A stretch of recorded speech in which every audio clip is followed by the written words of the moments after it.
Hi.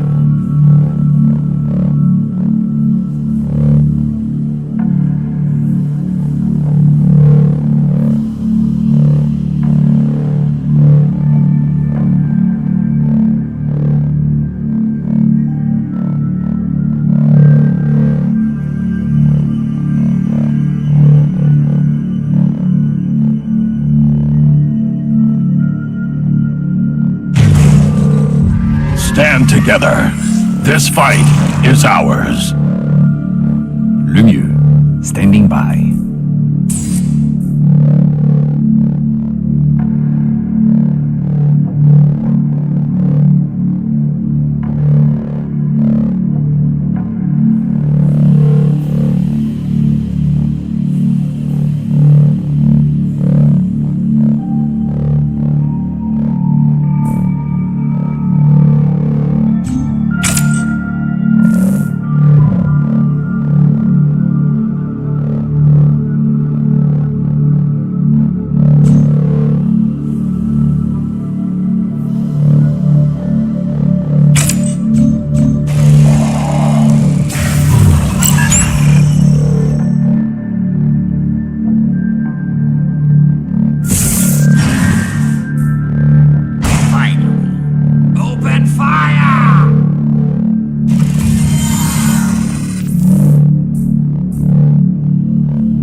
There is no glory in hesitation.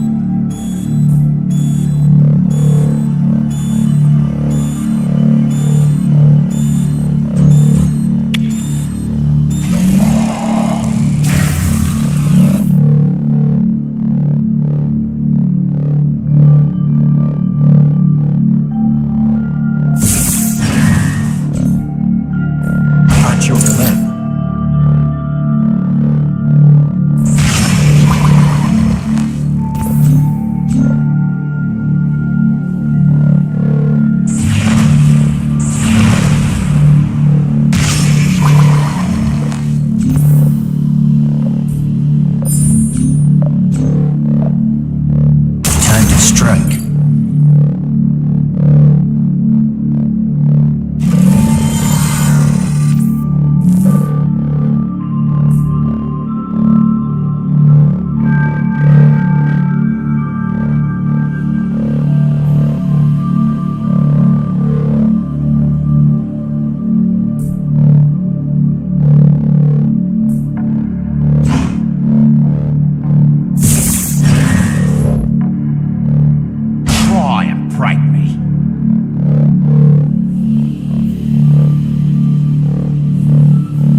strike.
Stand proud, Markolians.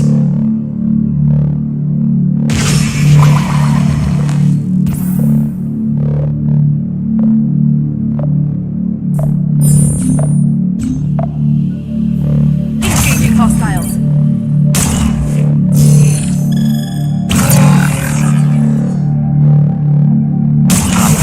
We are boys.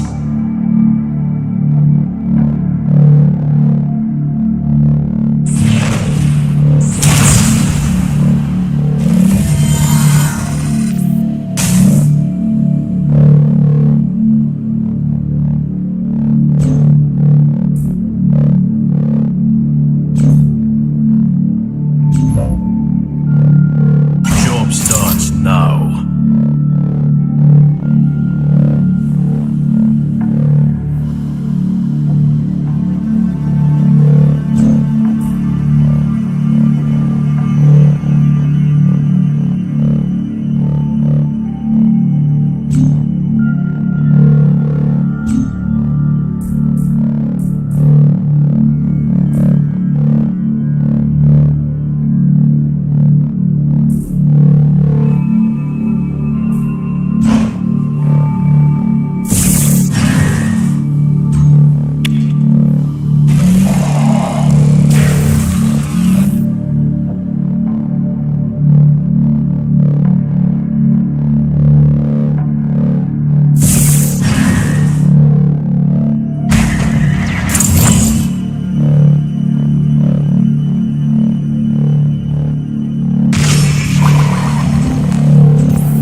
Protect the banner!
Engaging hostiles. What, baby?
There is no glory in hesitation.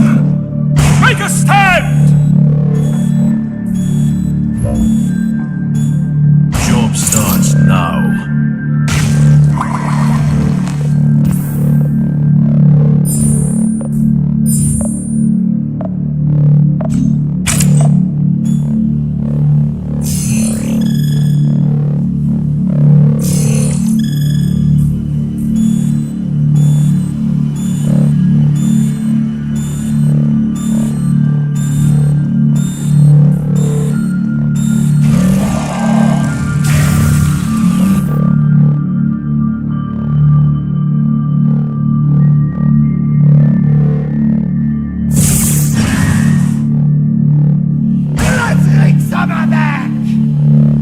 At your command.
We stand as one!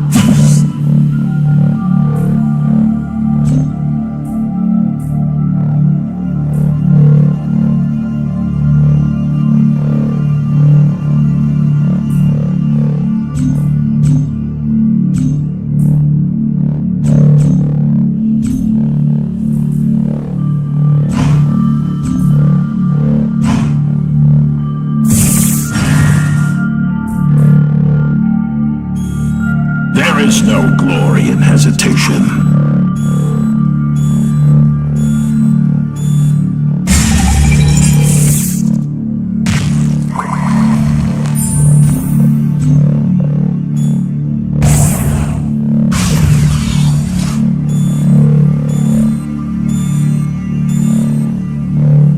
Onward! Attack!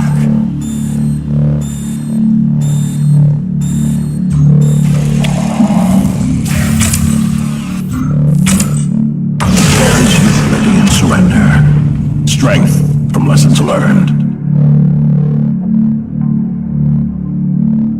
I will remember this scar.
Well met. Hello.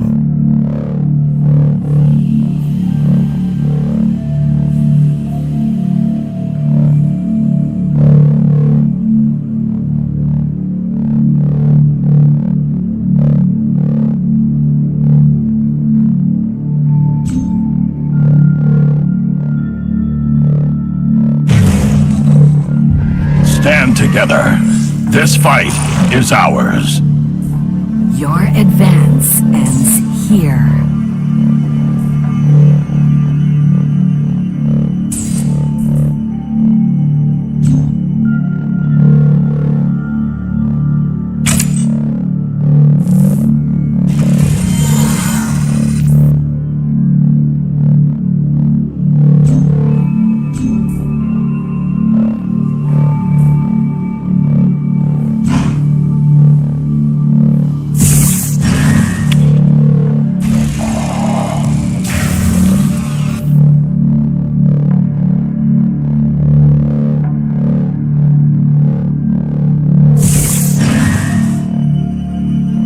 Let's take a look.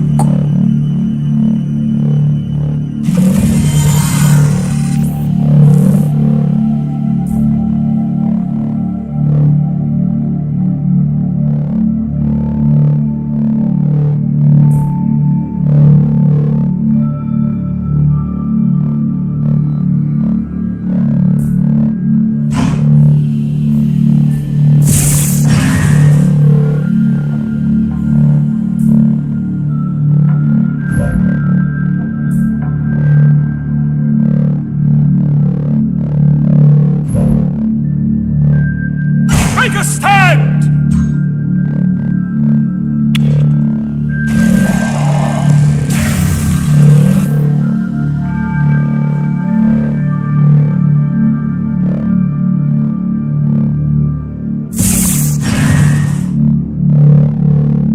Do no harm. Let's get a closer look.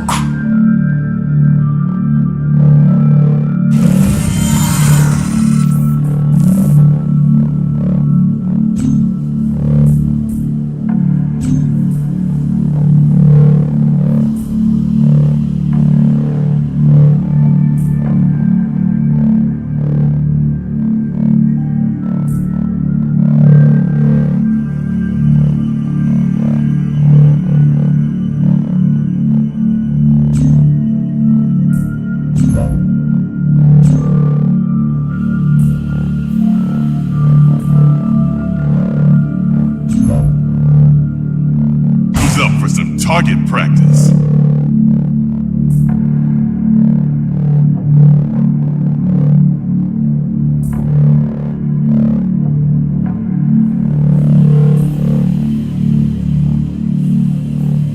Onward! Attack!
There is no glory in hesitation.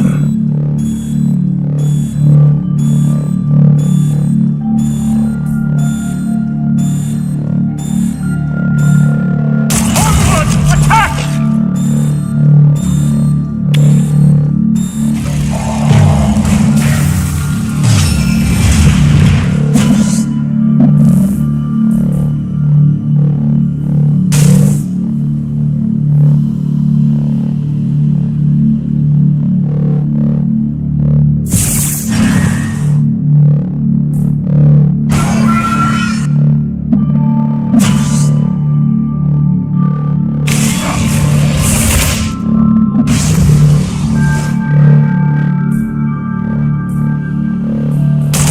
Never mind.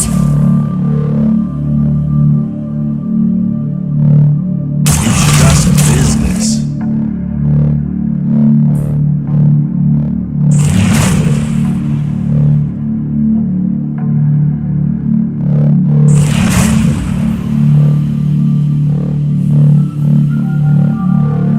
Watch your step.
Job starts now.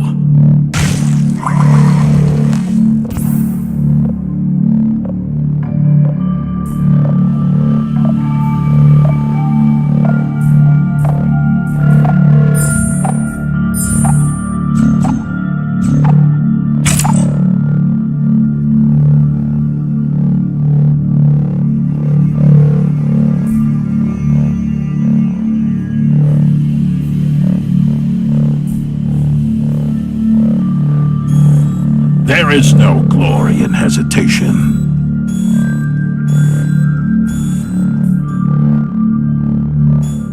Onward! Attack!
There is no glory in hesitation.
Let's do some science.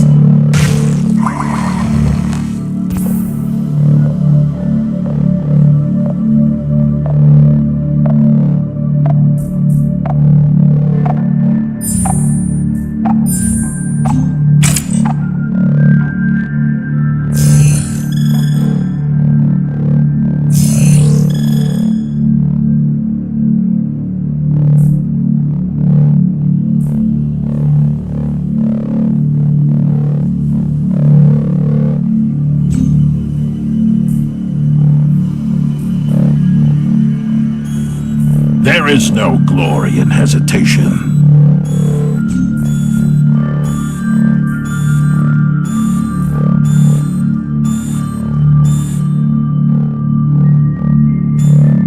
Onward! Attack!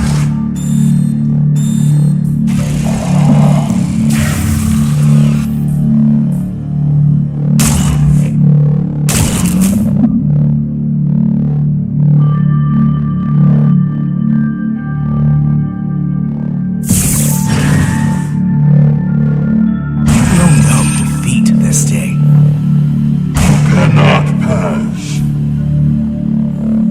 Absolutely not.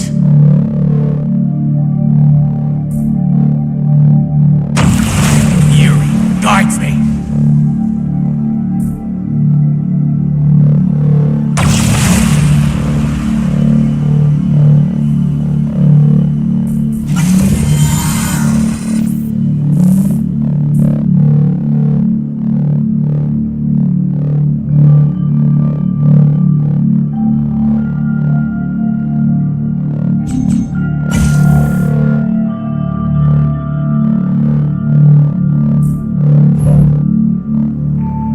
They won't have died in vain.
There is no glory in hesitation.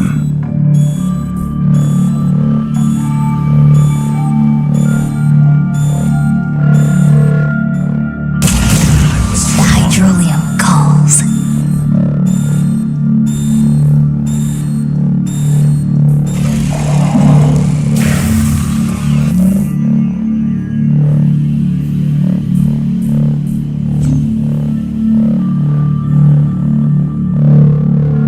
Show me, Clint.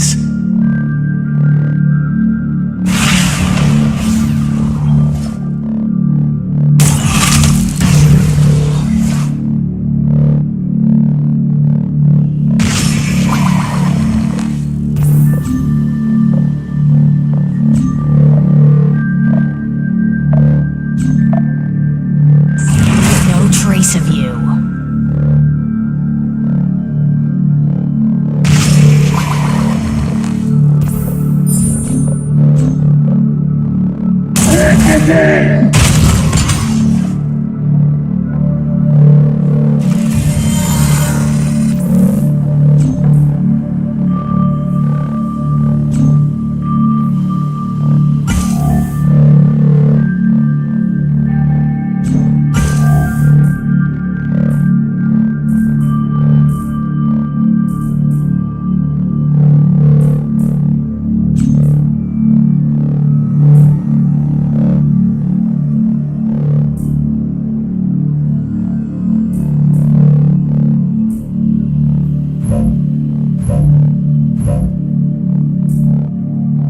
Approaching.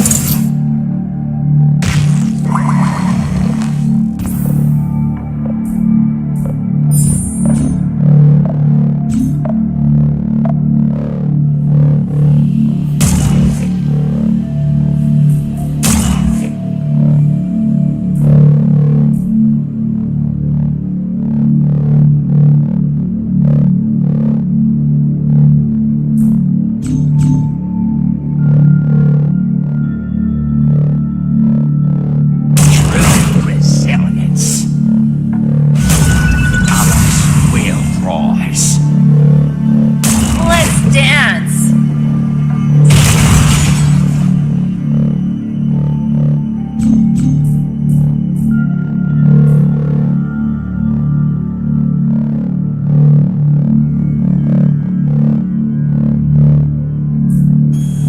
There is no glory in hesitation.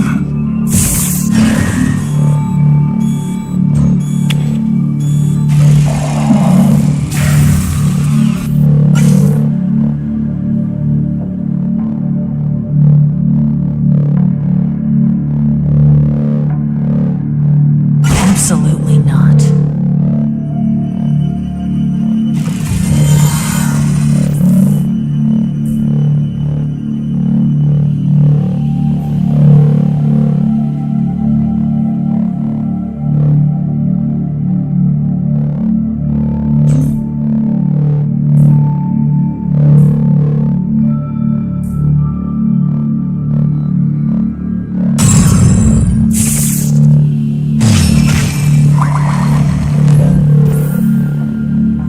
They won't have died in vain.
some?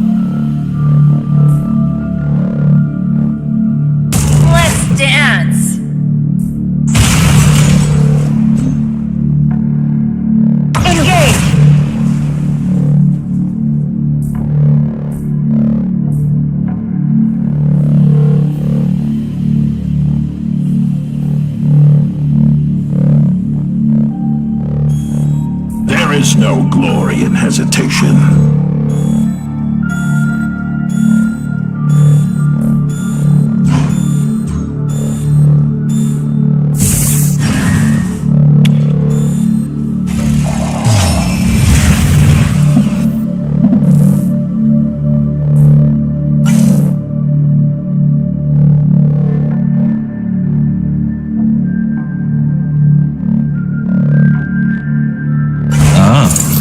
Interesting.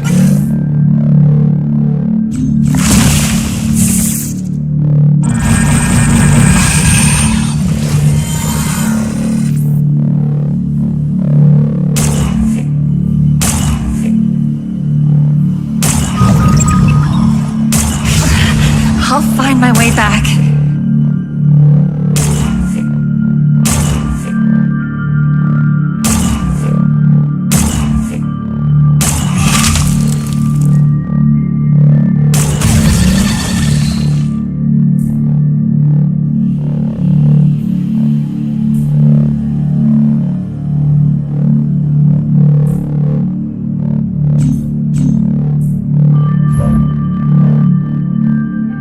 Try and break me.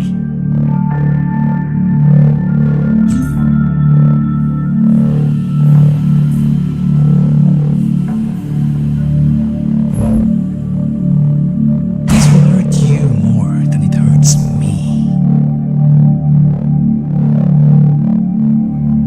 Let's dance! There is no glory in hesitation.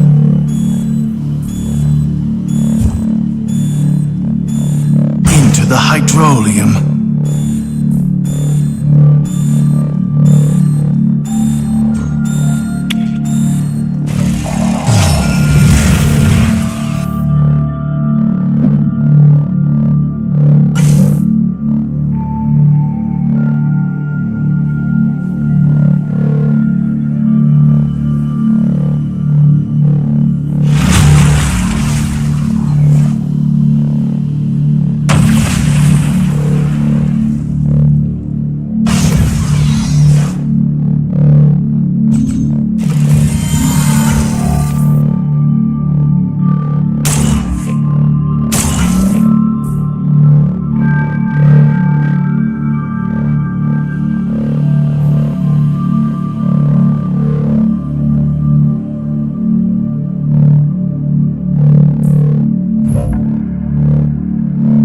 Make a stand!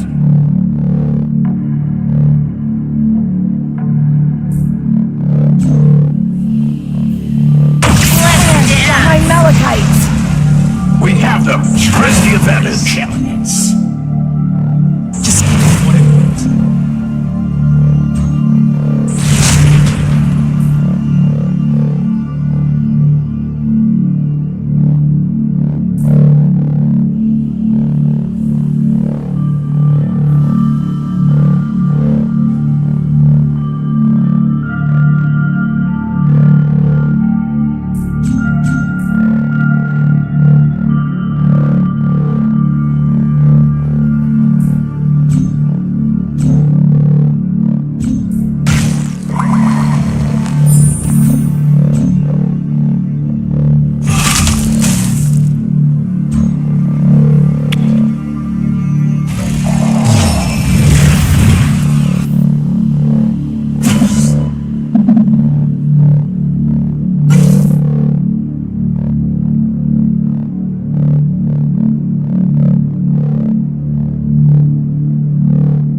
Absolutely not.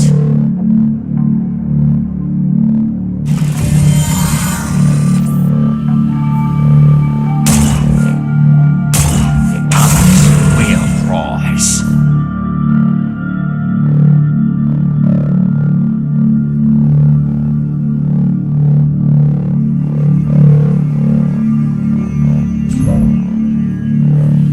Let's do some science.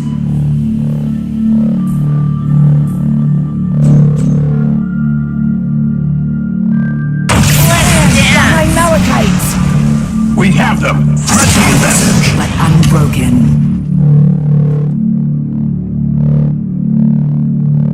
Now, what I call a fight.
That goddamn diaper off your head. Gideon, get up there and straighten those boys out. Okay. And if you wouldn't mind, please, your mother and I would like you to have a talk with Abraham. What about? Well, it would appear that your baby bro has started to Well jack met. his little ding-a-ling. And your mama Well has found met. his stained jockeys in some very odd places. I think he's embarrassed. I don't understand. What's confusing? He's blasting cum everywhere. And your mom found his damn undergarments hidden every which way but loose. She found a pair of his crusty child chones in the living room Bible. And then found another pair stuffed in the back of the freezer where the dreamsicles are. I had 2 of those yesterday. Stand We all enjoy together. the dreamsicles. This fight is ours. Communion. Stand together. This fight is ours.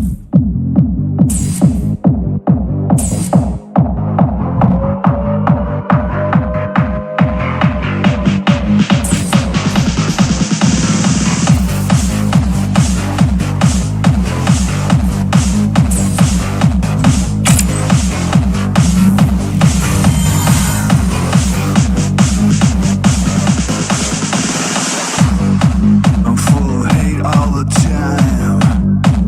Full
There is no glory in hesitation.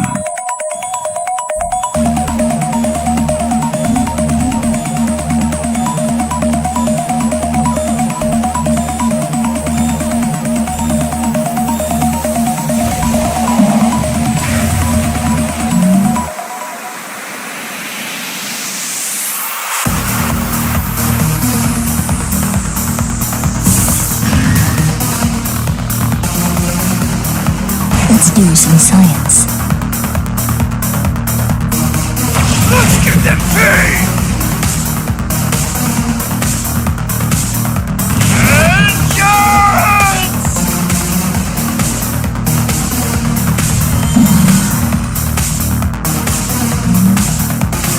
Наша стена была при большом взрыве. Миллиарды лет масштабных усилий. Громадные глыбы вселенной, пространств недоступных для простых человеческих глаз. Сожжение темных бесценных материй. Жадная бездна их сожжена без сомнений. Где-то вдали погибает гигант, одинокий, предавший свои звезды и талант. Рождение всех новое, это квантовый взрыв. Куски оболочки летятся вниз. Такая вспышка свет, и снова тьма. Без огнем повторяется эта игра. Нас все такой Андрей, нас не назвал никто. В этом мире никогда не поймает ничего. Так и смешно. Куску я стану новой звездой.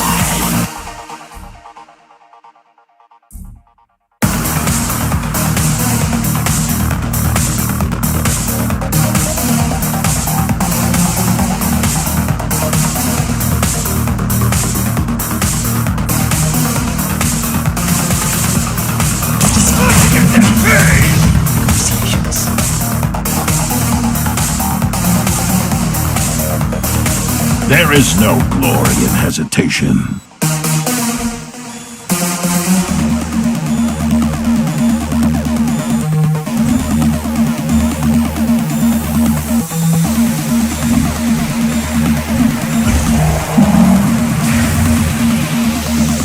Вселенная рождает новое я из разных кусков и полотен материи. Сшивает воедино и до конца. Бою космических ядерной энергии. Новая яркость сотни всех других. Оставив отпечаток на долгие годы жизни. Покорит доступным компликом и чарным миром. Рождение всех новое, это квантовый взрыв. Куски оболочки летятся вниз. Такая вспышка свет, и снова тьма. Без огнем повторяется эта игра. Звезды рождаются и умирают зачем? Ведь Бог ответа не знает. Предел до космической, текст звуковой. Закону я стану нейтральной звездой.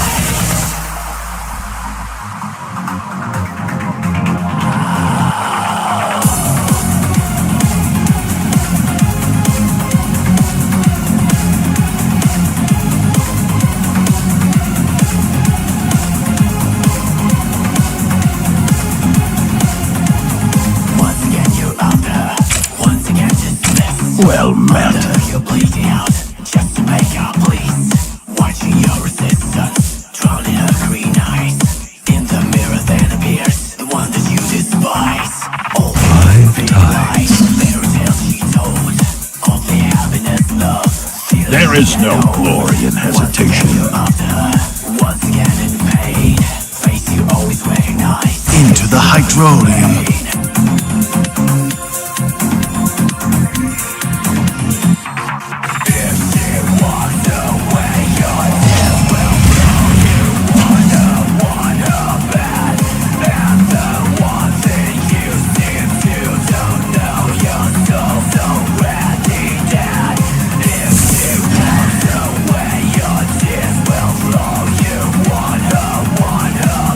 Bullets from the wastes.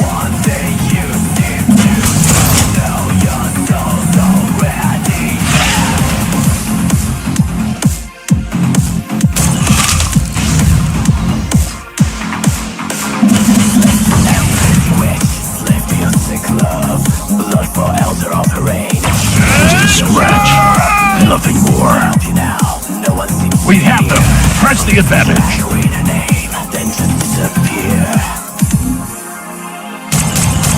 So will you.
There is no glory in hesitation.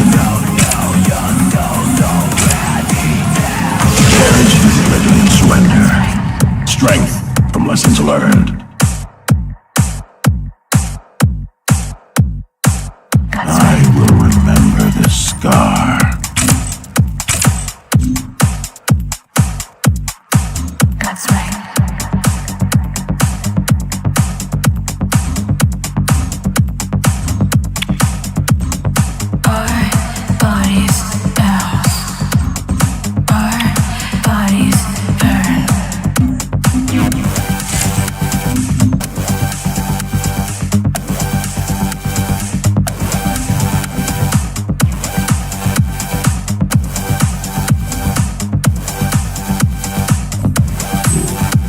You're taking what I'm giving and I like what I see. You're taking what I'm giving and I like what I see. Come over me. Come over me. Come over me. Come over me. Come over me. Come over me. Come over me. Come over me. That's right.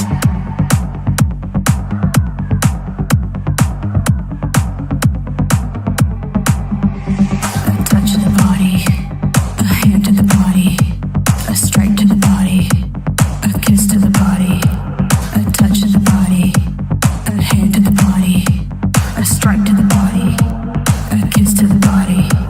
You feel it, you want it, you like it, you need it. You feel it, you want it, you like it, you need it. Come over me, come over me, yeah, come over me, come over me, yeah, come over me, come over me, come over me, yeah, come over me. That's right. Our bodies bounce, our bodies burn, our bodies bounce, bodies burn.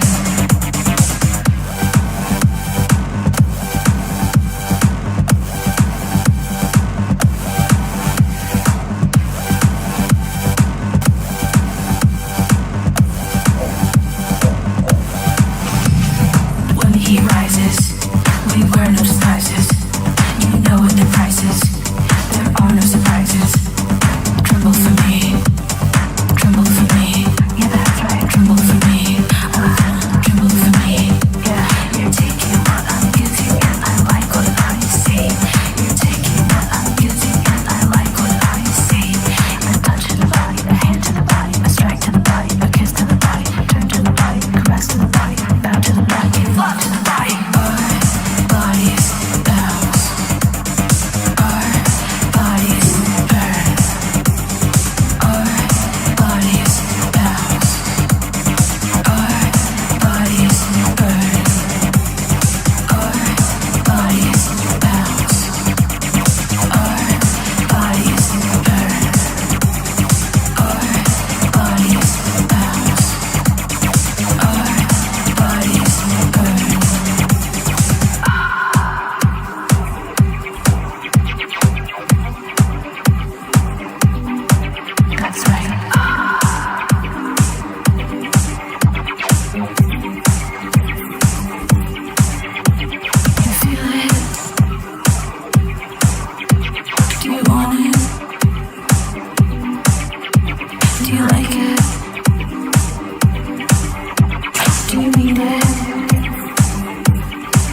Yeah, come over me. Come over me. Yeah, come over me. Come over me. That's right.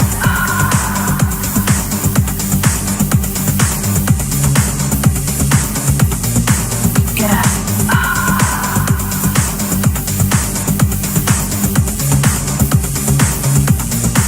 That's right.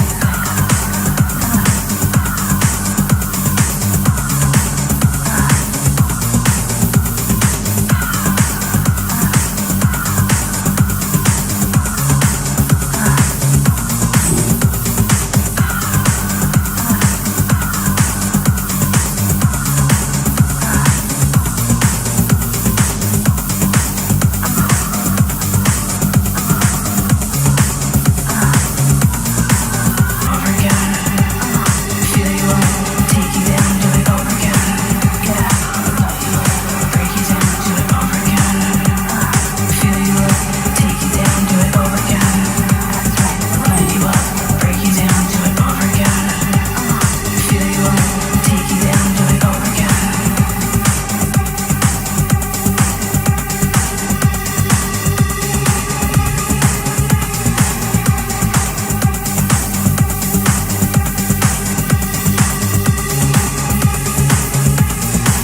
Yeah, you feel it. Do you want it? Do you like it? Do you need it? You feel it, you want it, you like it, you need it. Come over me. Come over me.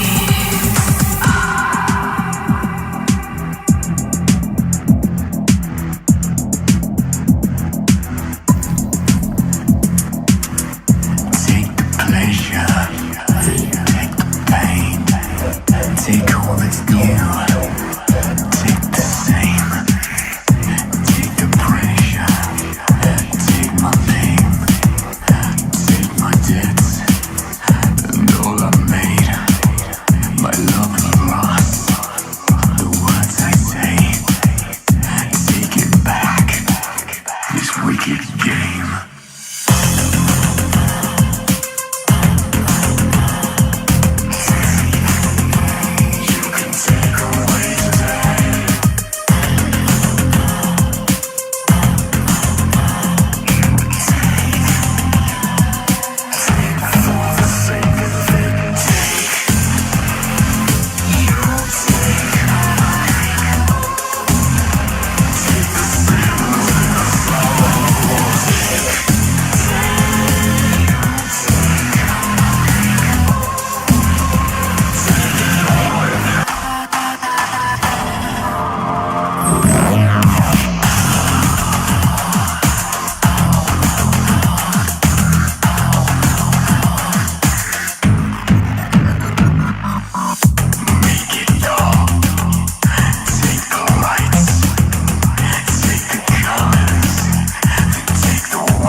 place of dreams.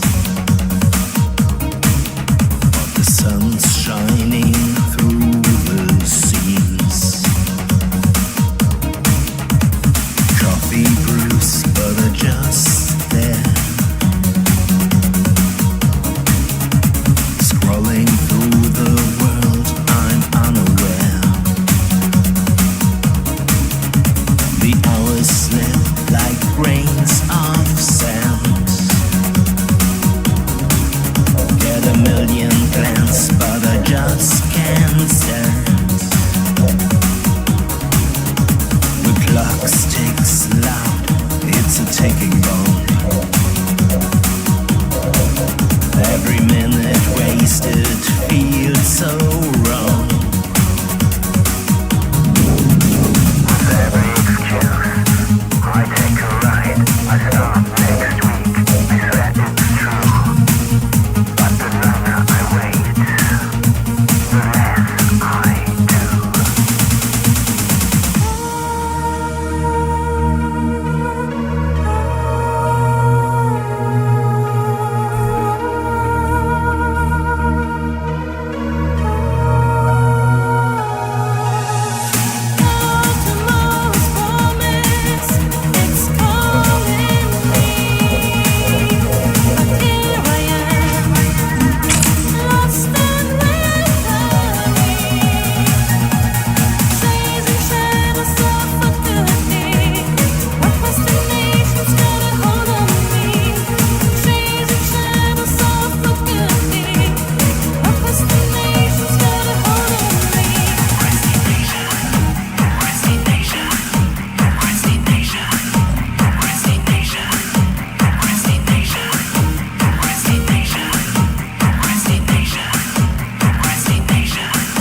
I do.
Welcome to another edition of Communion After Dark.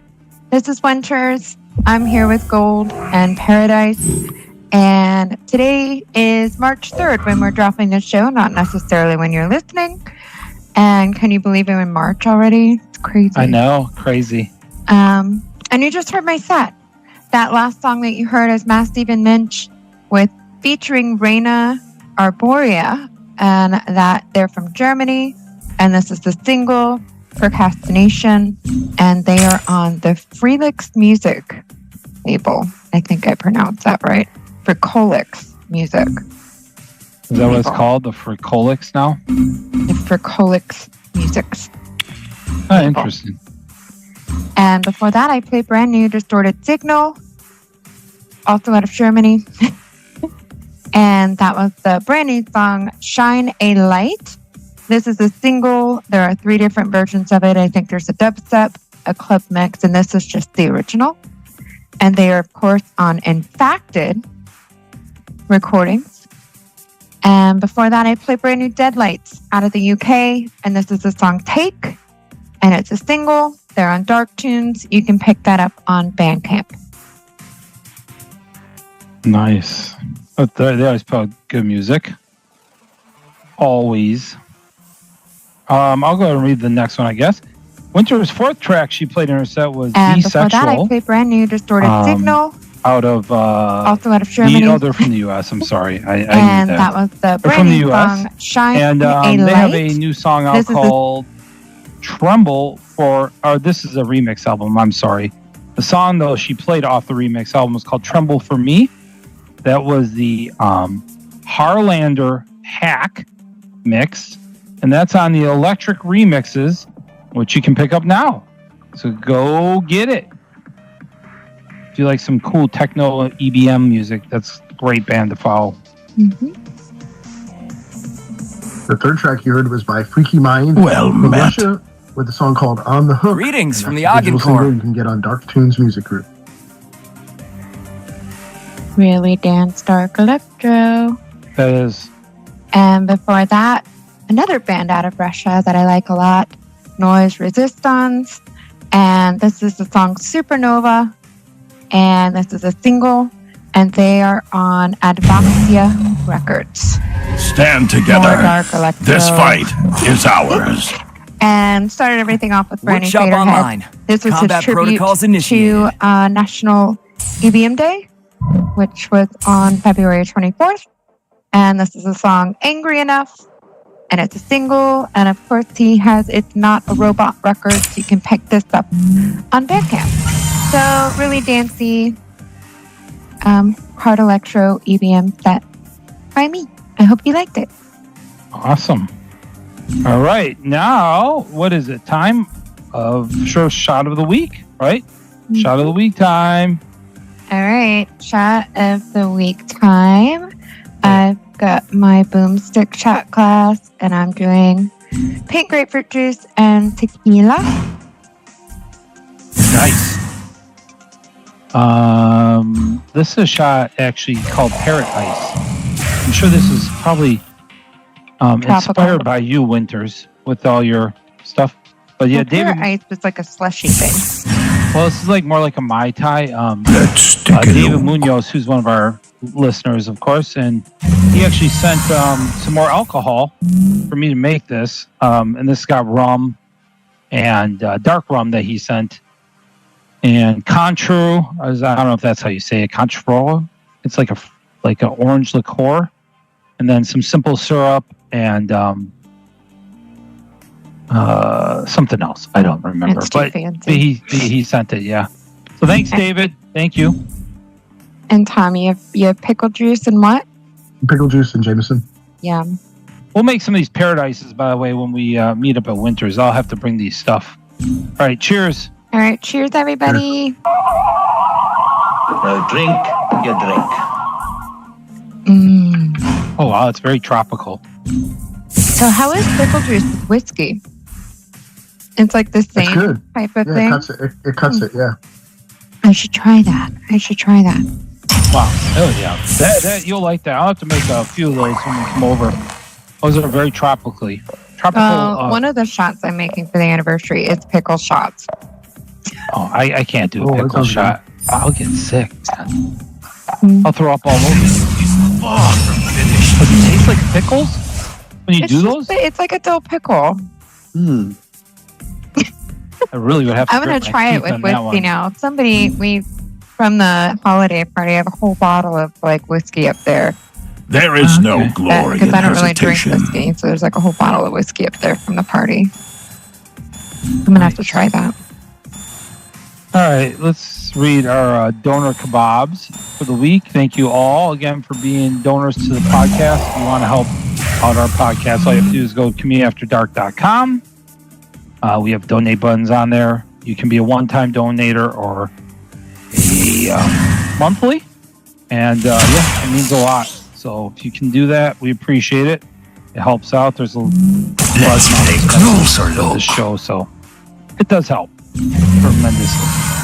Alexander Vert, Sarah DeGroot, the Dark Lord of Serpents, Katya Gutinger, Mindkiller Inc., CD, Andreas Miracle, George T., Johan Lombouts, Mr. Phoenix, Zoe McKay, Alonzo White, David Steinhausen, Jillian Tate, Dan Z, Peter G, Matthew Nixon, Alex Janisic, Amy Black, Timothy Feely, Aaron Euro. Hey, we haven't heard from Aaron in a long time. Aaron, where are you? Hope you're doing well. It's been a while since I've seen a comment from Aaron. Kalani Robinson, Evan Wajinga, Pat, and then Christopher Starr. So thank you all for being monthly donors to the show. You all rock. Thank you, everybody. You rock. Rock on. All right. Thank you, guys. I'm next with more music. So come on back for music, and we'll talk and see you on the other side after the set. Enjoy. There is no glory in hesitation.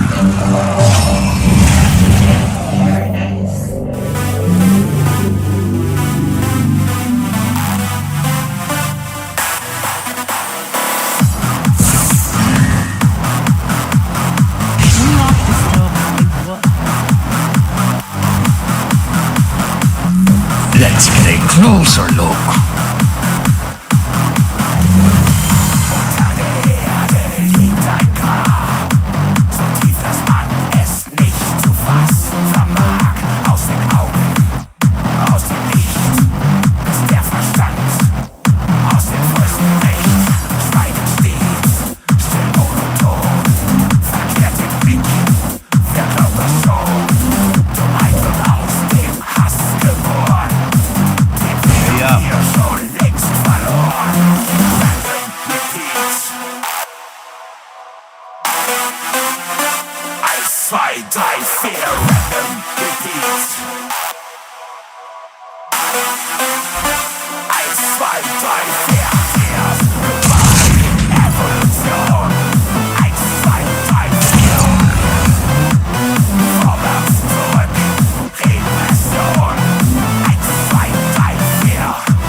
There is no glory in hesitation.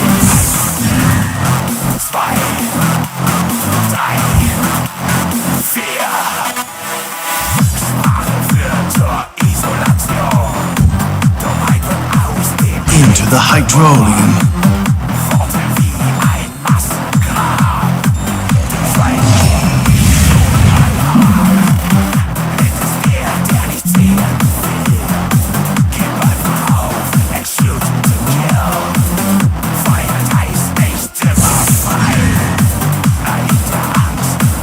Or fight.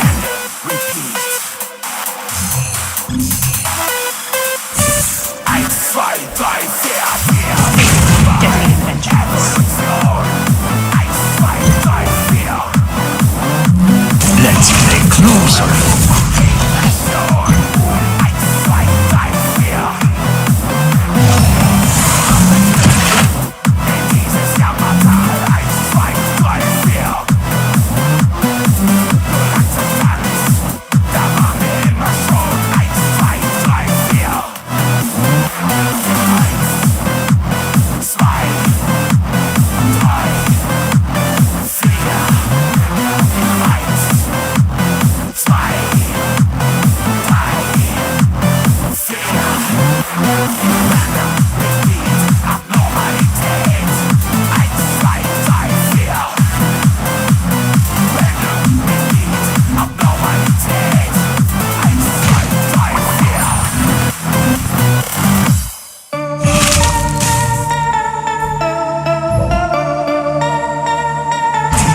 take over.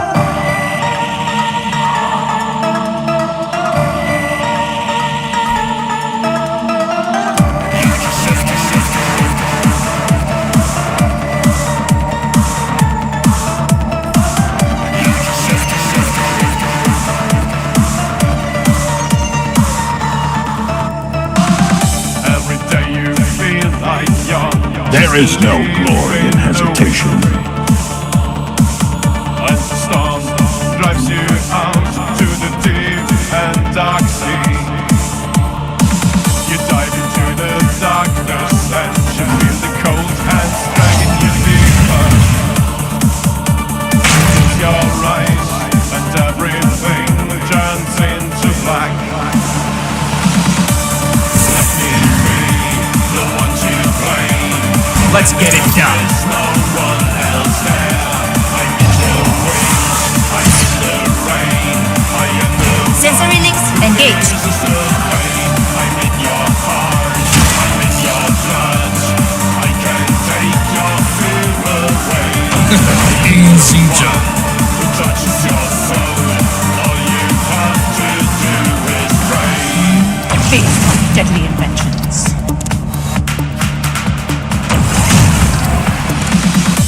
You're so confused, and you blame yourself for everything. But all you need is just a light to follow out of the dark. You can no longer take control of anyone. You just have to let go and put all your trust in me.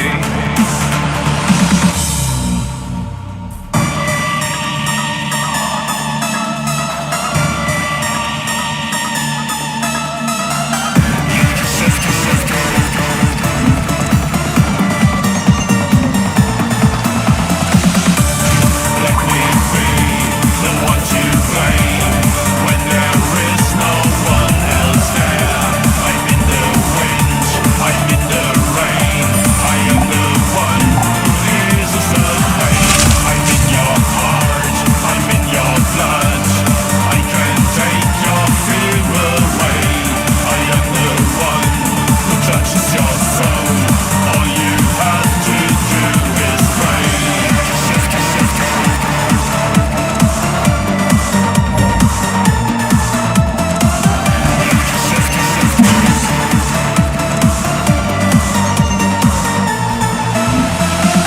There is no glory in hesitation. One to blame when there is no one else there.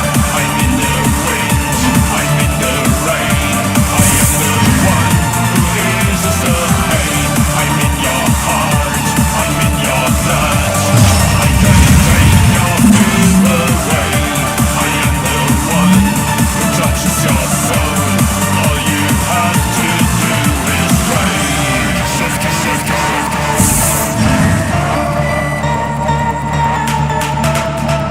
Closing in.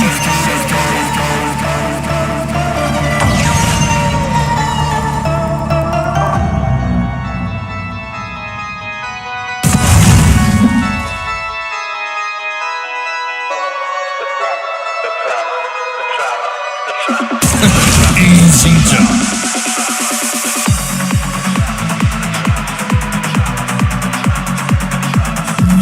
Face deadly inventions.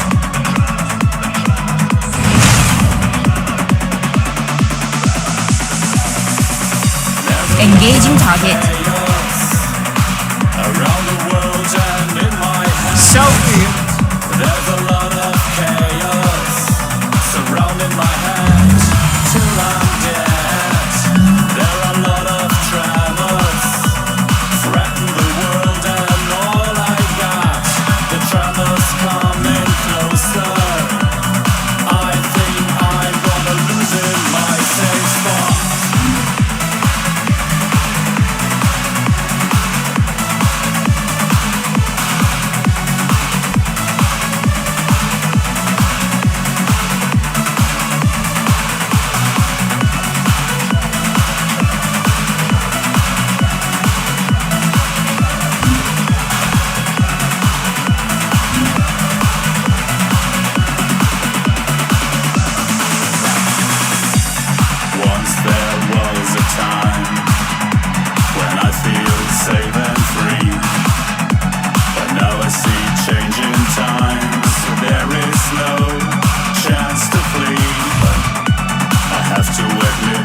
Okay. This goes fast, faster than I thought before. The cozy world I grew up in is crumbling more and more. There's a lot of chaos around the world and in my head. There is no glory in hesitation. Surrounding my head till I'm dead. There are a lot of troubles threaten the world and all I got. Easy jump.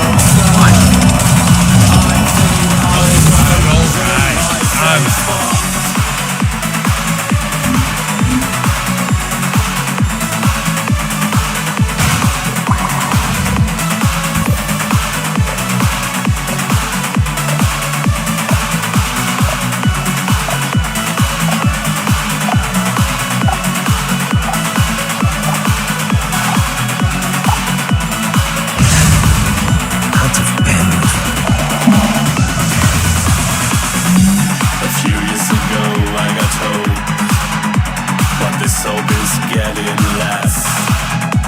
My hate on all those people grows.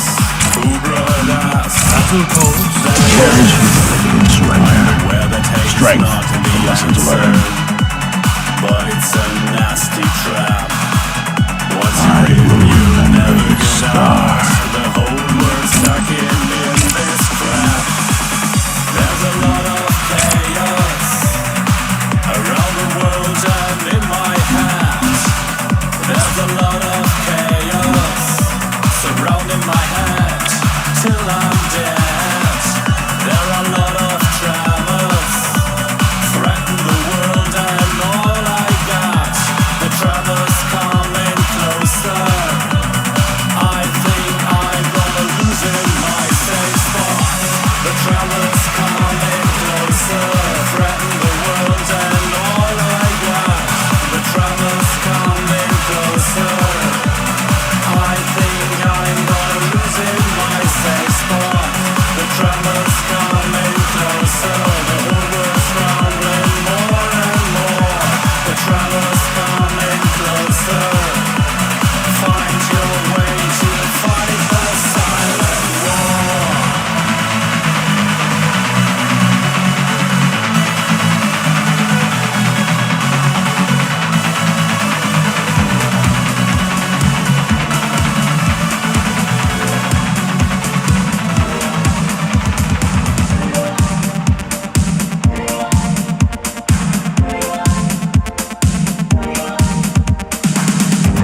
When we see the world collide, our sense coincide.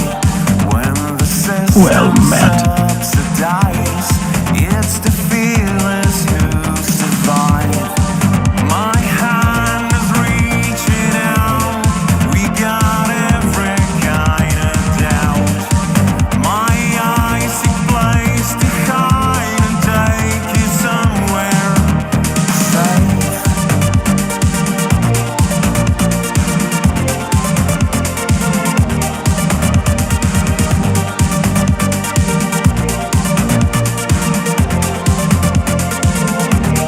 This fight is ours.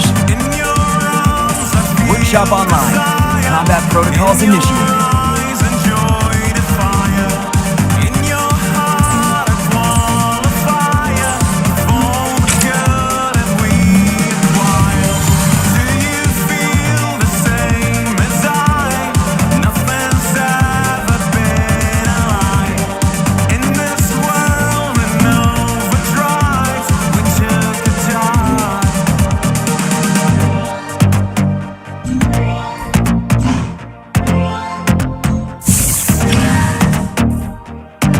Now I'm on the way to try to save what I can. Darkness creeping up my veins, but I still stand. For how long Sensory links engaged. it's too late? Fast pace, it can't wait. You too desire the seizure of fire. On the way today, I'm away today. All my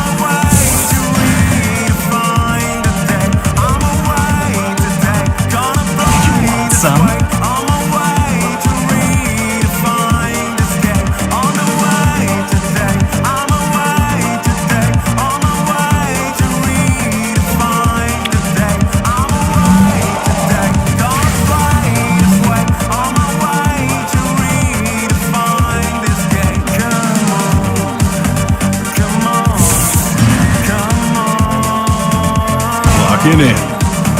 Come on, come on, come on, come on, come on. Engaging target.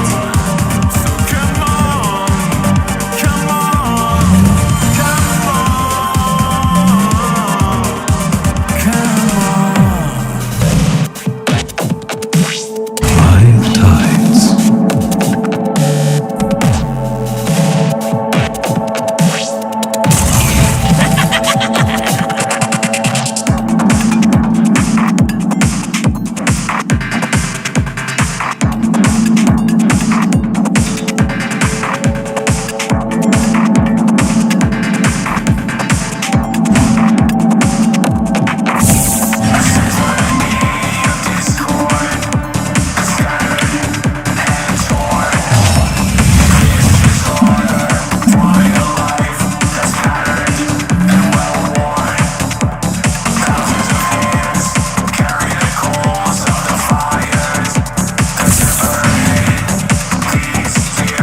Locking in.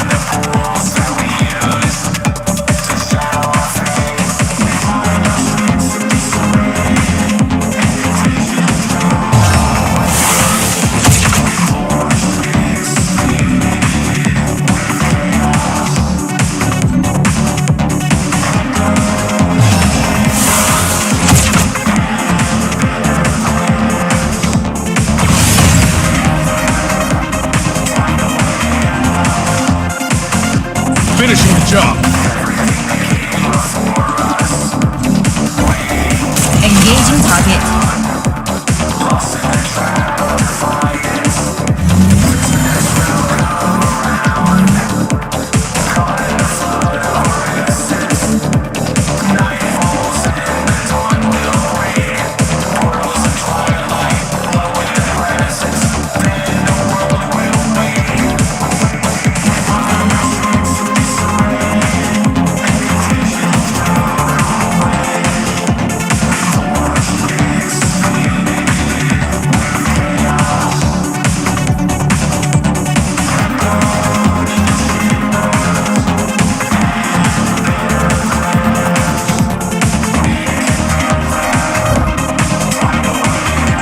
Make a stand!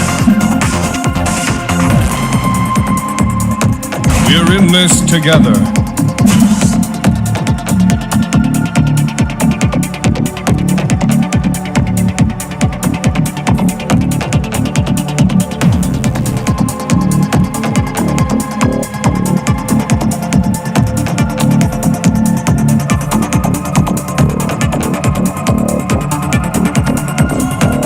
There is no glory in hesitation.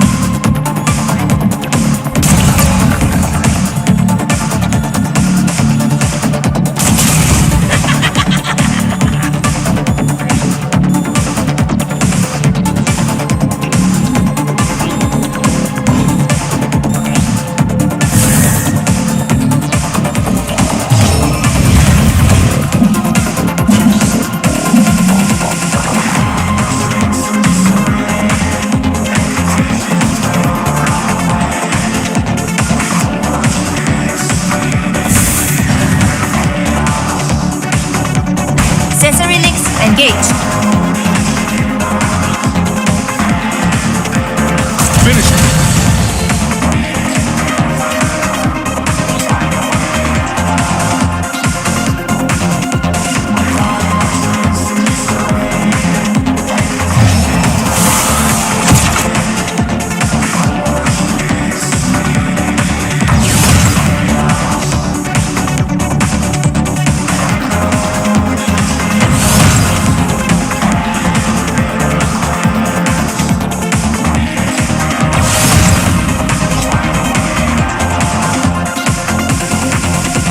Finishing the job.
There is no glory in hesitation.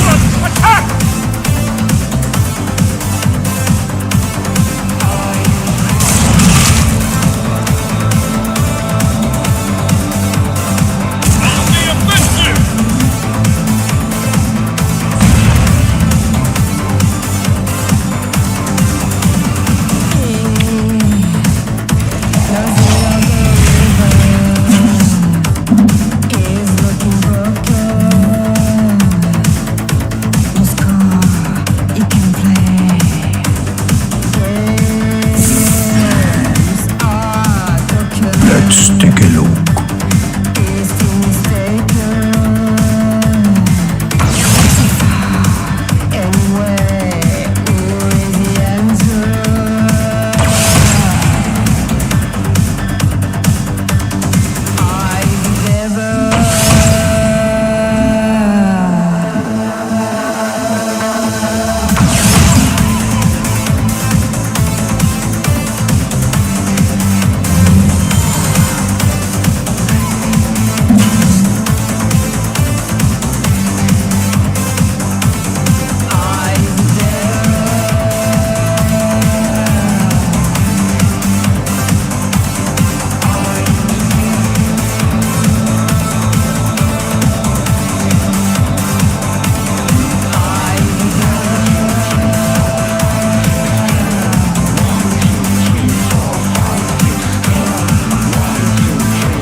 There is no glory in hesitation.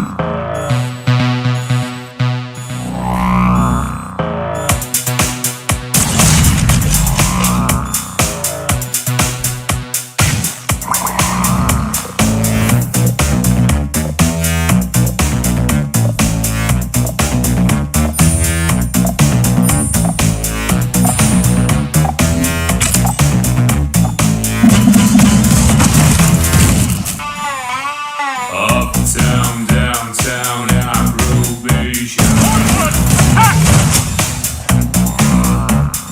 Give it up for sequestration. Look to where the ground is shaking. Pride, humility, and surrender. Strength from lessons learned.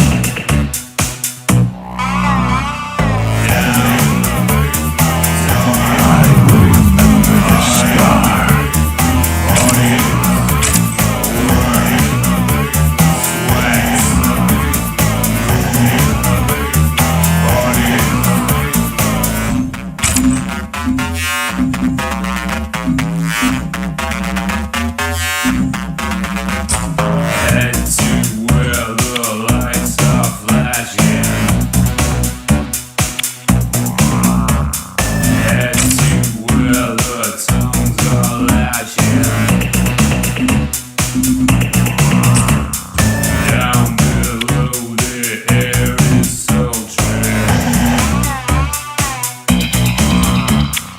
Mix it up with all and sundry.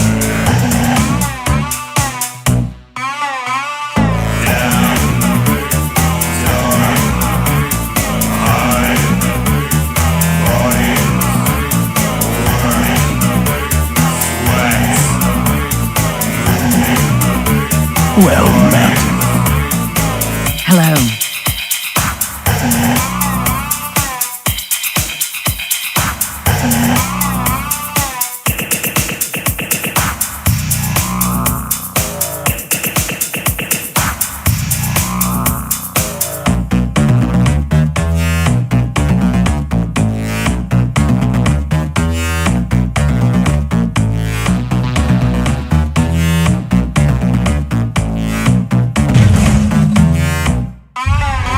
stand together. This fight is ours. Your advance ends here.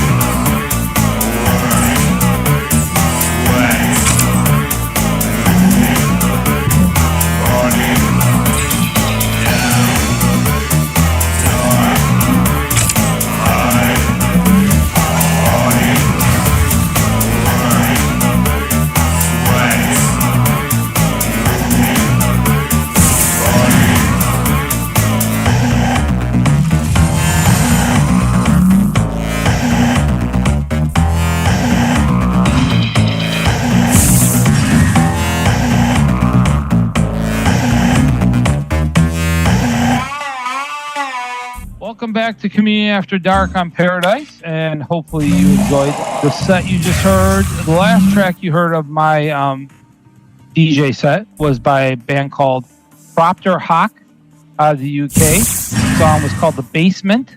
That's a single that was released on Cold Transmission Music. I bought that. Yeah, it's a fun song, really good.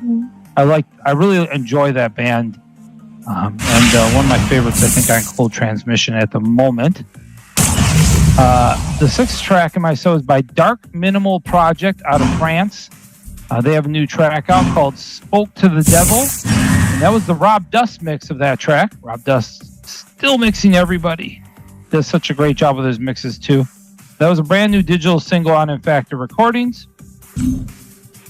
Fifth track in my set was by a U.S. band called Fermion. With their song Unity with Chaos. It's a new single that is out. It's got some frontline assembly type elements to it, that's for sure. I mean, if you listen to it. And they're on Remission Entertainment. And the fourth song that Parrot Rice played is To Rule out of Slovenia. And this is the song On the Way that is on their Superpositions album that came out on Infacted Recording. Yeah, I really like that track. The third track we heard was by Fractal Age from Germany with the song called Tremors. That's a digital single you can get on Scanner Records. Nice. Yeah, the German trio is back, and that's a really cool new single by that band. They're very good. I'm looking forward to, hopefully they put out a new album here, I'm sure, in the near future. Second track in my set was by Blutengel out of Germany. Their new album is out finally. It is available for purchase. Demon Storm, or Demon Storm on German, I'm not sure, but we'll just go Demon Storm. And the song I played off that is on the second disc. The song is called I Am the One. It's on Out of Line, so go pick it out. And they have vinyl for sale and everything on there, but it's all available now for purchase. And the first track I played was by Antibody out of Germany and featuring Aganoise, who's also out of Germany. Fantastic new track called Dios Goodbye. And that is a digital single again. That's on Dark Tunes Music Group. Really cool dark electro there from that band. So yeah, I hope you enjoyed the track. That was my set. Never mind. Gold's coming up next. I did want to thank everybody who came out recently to the Community After Dark Live event that we put on with the Starry Night and Obsidian and Lust. Excellent show. Lust is a fantastic new band. I really cannot speak highly enough about that band. I had never seen them live before. That was really fun. I love how they opened up with the Substance intro. Oh, yeah. Mike and I were very happy about that with the whole Substance intro in the video.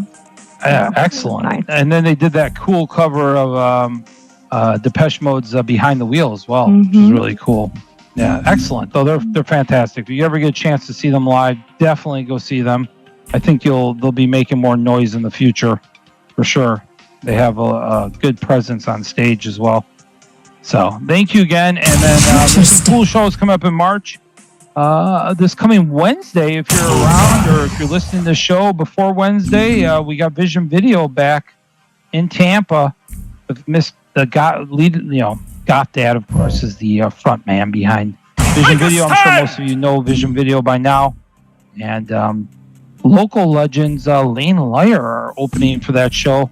Along with the that'll band. be good. There is no glory in hesitation. Along with a band called Dolores Galore, who's touring with Vision Video. I'm not sure. I don't know much about that project yet, but looking forward to checking that out. And that's this Wednesday at New World, Tampa. If you're interested, come out and support. But yeah, Vision Video always does a good job live. And they also will be the following day, in case you're not in Tampa, the following day they are in Orlando at Conduit. Same lineup, actually, at Conduit as well. Lane Lyer is going to be there as well. So, hey, I think that's his first show in Orlando, if I'm not mistaken. I believe that's his first show in Orlando. Oh, well, I hope that gives them exposure. They deserve it. Yeah, so check that out. Some cool stuff coming up. And, that was really all I wanted to share. We got comments coming up from our listeners. We also want to mention, of course, that we got our anniversary show coming up in about a handful of weeks. So get ready for that. I believe in April we may have a guest band member coming on, which should be a large amount of fun. I did find out today our buddy Chris Brandon from Fanatic in Australia right now. Lucky dude. Not us. Never mind. Scratch. I know. Nothing more. For sure. I've never been able to go there, but I It would love would be to a visit. really, Mike knows somebody that lives in Australia and said that we're more than welcome to stay at their house. It's Really? just getting the time off work it's so far away. It's a long, Really far away. long And it kind journey. of scares me, but that's ignorant of me to say because it's like the size of the United States and it's, this creepy things can't be everywhere. The thing that scares me about that place is the spiders. Well, I'm not scared of spiders. It's more the critters, and then kangaroos are doing the crap out of me. Male kangaroos. Kangaroo. Big, scary. There's videos of people bike riding and these giant kangaroos with these huge muscles, come up to them like they're men or something. It's crazy. Oh. And then sharks and crocodiles. A lot You of wouldn't be scary scared if you things. saw one of those spiders that are like the size of your head? I would have to. Well, I'm not. But it wouldn't be near me. Spiders do good in the neighborhood. There is no glory in bugs. hesitation. No, that would kind of freak me out just a little bit, I think. Never mind. Well, koalas are there, so I'd probably go to the happy forest that has the koalas, and that's it. Yeah, well, that's true. Koalas, they're not scary. They're cuddly. And isn't Australia hot? I don't know. Gold, do you have any? Do you know if Australia's hot? Strength from Yeah, lessons I think that learned. sounds about right. I don't know enough about their temperatures. I know that their seasons run I will opposite of remember ours. this scar. So when it's winter here, it's summer there. And when it's summer here, it's winter there. Oh, they have winter. Well, yeah, I guess their version of winter. I mean, kind of like Florida's version of winter. I don't know how much different it is, but hey, we have listeners from Australia. Let us know. Yeah, chime in. Let What's us the know. weather like over there? All right, so Gold's coming up next with music. Come back for his DJ set, and then he'll talk to you a little bit about what he played Oh wow, after the break. After Dark Radio, and you are listening to DJ Gold.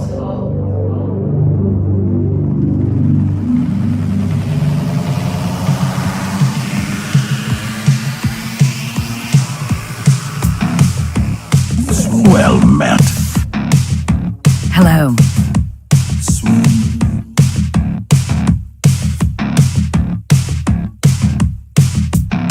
I just walked into the room. I talked to the water room. I thanked him for the room. Stand together. This fight is ours. In a swoon. Your advance ends here.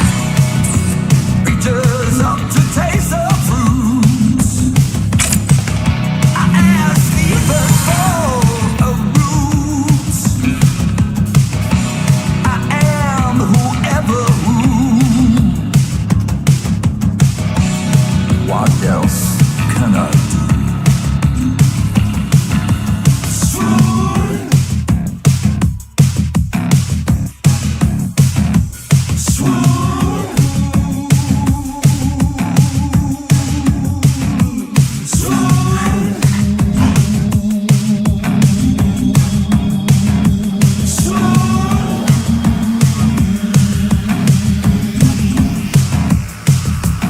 Blessing randomly with Lars.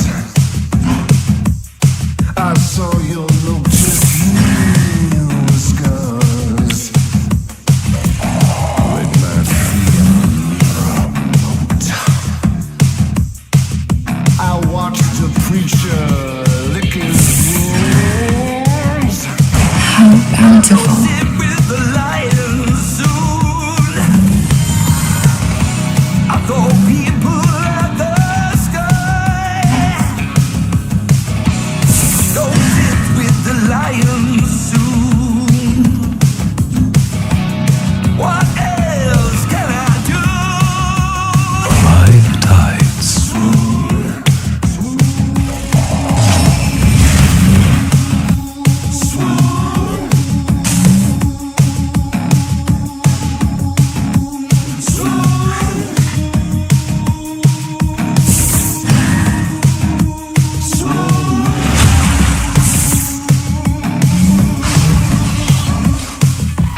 How bountiful. What's your step?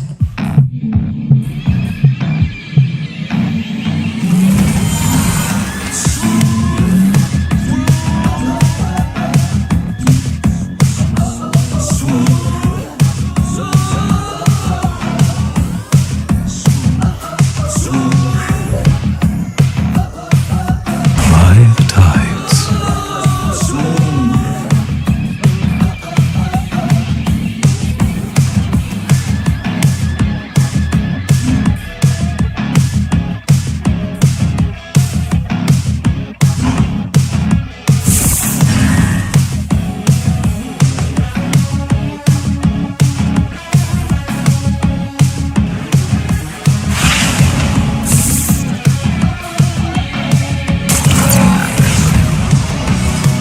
Beast of today's What's your step? sleepers for the roots. I am whoever who. What else can I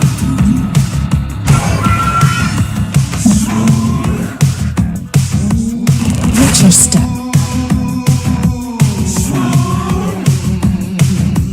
What's your step?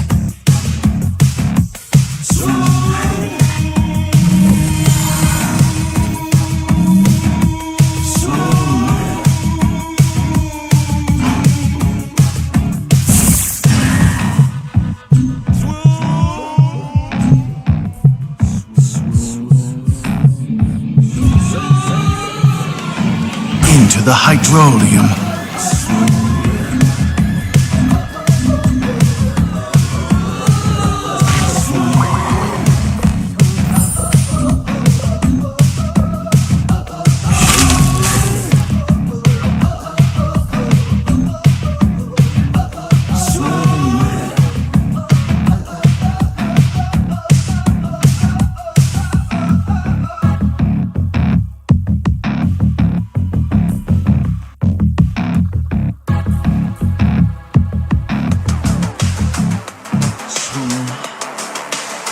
Healing time. What's your step?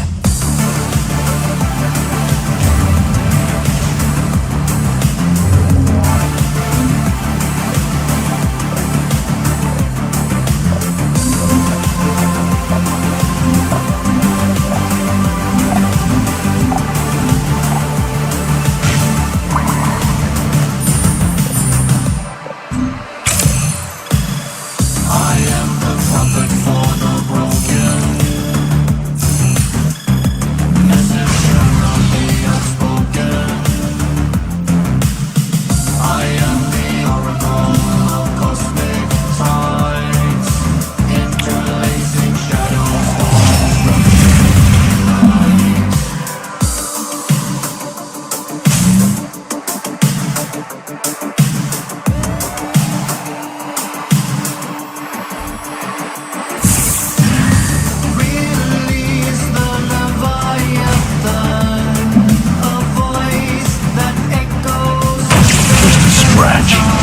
Nothing more.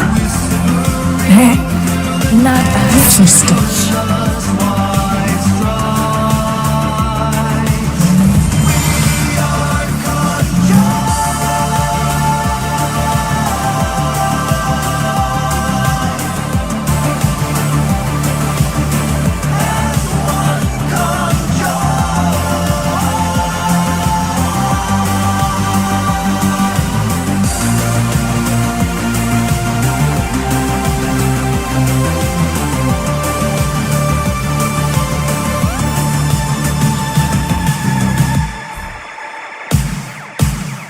Upon the stars of my creation, unfolding points of information, encoded prophecy and fragments of light, interlacing shadows, forming structures in the night. Release the Leviathan, Five times. that echoes in space and time, whispering through the My life, the Europa. There is no glory in hesitation.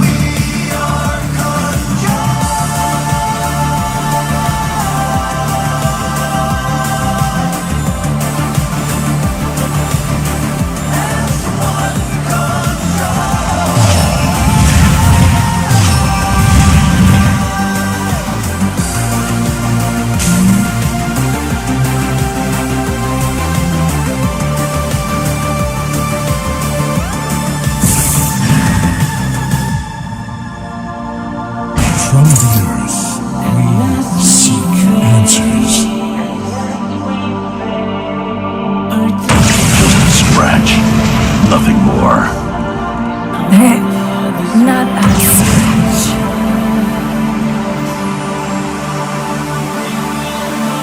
Interested.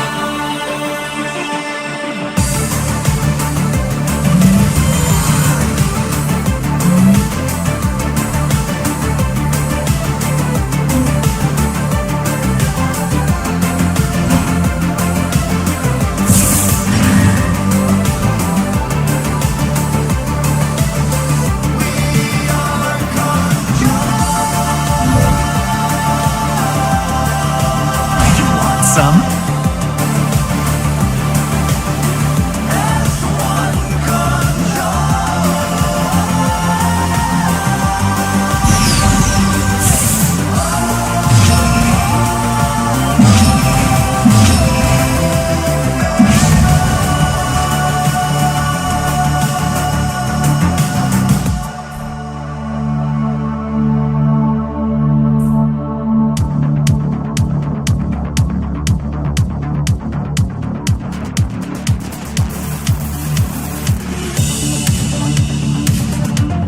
Your path ends here.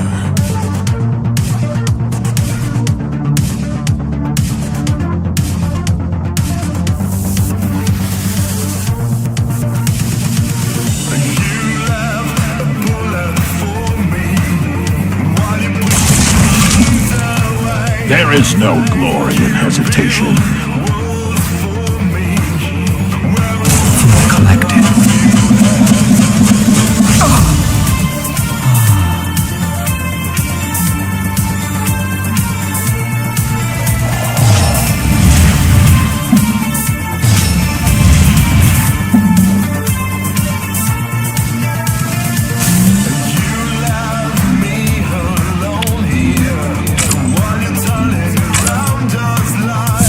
There is humility in surrender. Strength from lessons learned. I will remember this scar.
I've had this ad blocker for 1 week, and it's already blocked over 1,000 ads. New Tide.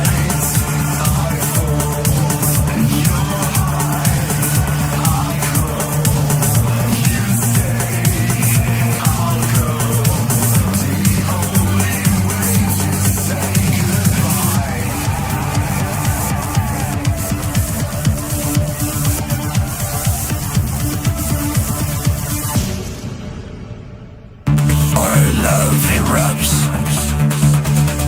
Our love erupts.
Well met. Hi, Becky. Welcome.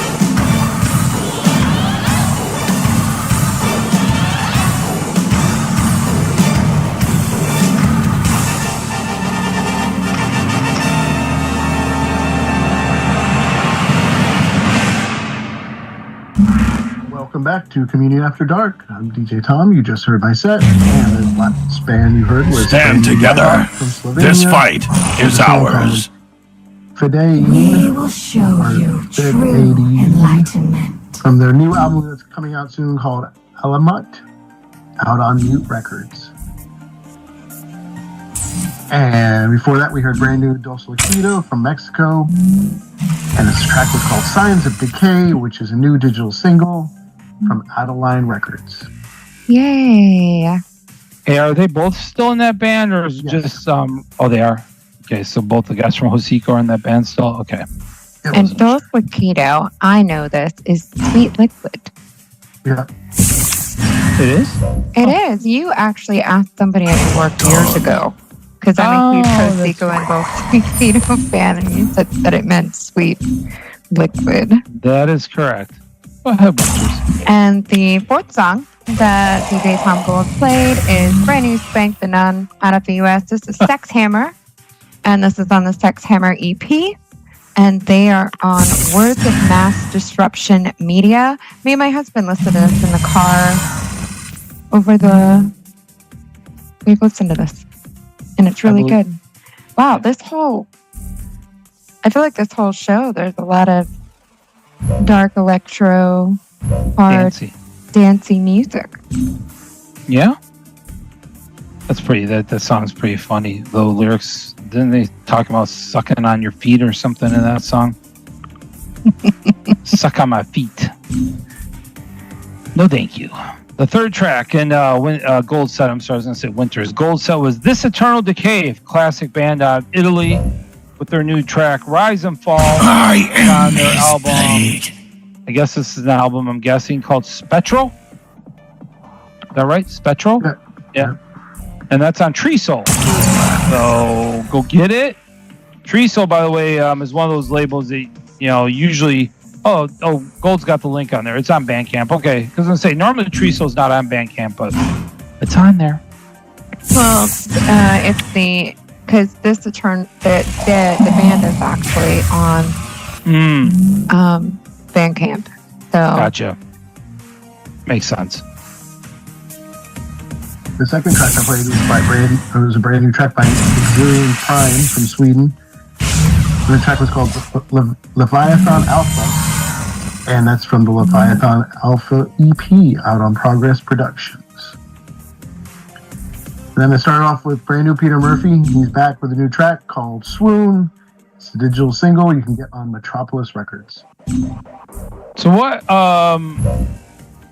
You should. I heard something about like this track had Trent Reznor on it from Nine Inch Nails. Is that correct or no?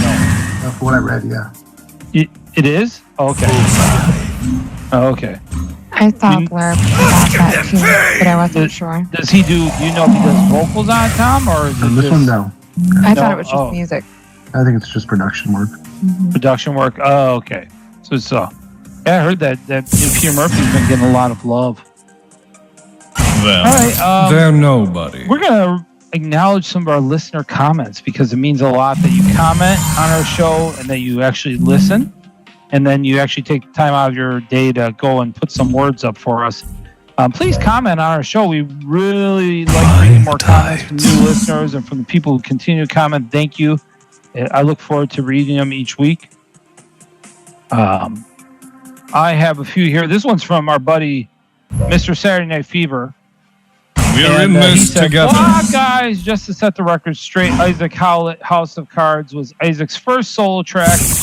First one that he released that isn't anything to do with Empathy Test. And then Rick said, P.S. He has been over to my house quite a few times and never sang me to sleep yet. So rude. Attack! Yeah, I agree, Rick. That's rude. He needs to sing you to sleep. If he's coming over to your house and hanging out with you, then he needs to be singing to you. For sure. But yeah, pretty cool. I didn't, and thanks for sharing the information. That was just his first track he released as a solo artist. I knew it sounded familiar.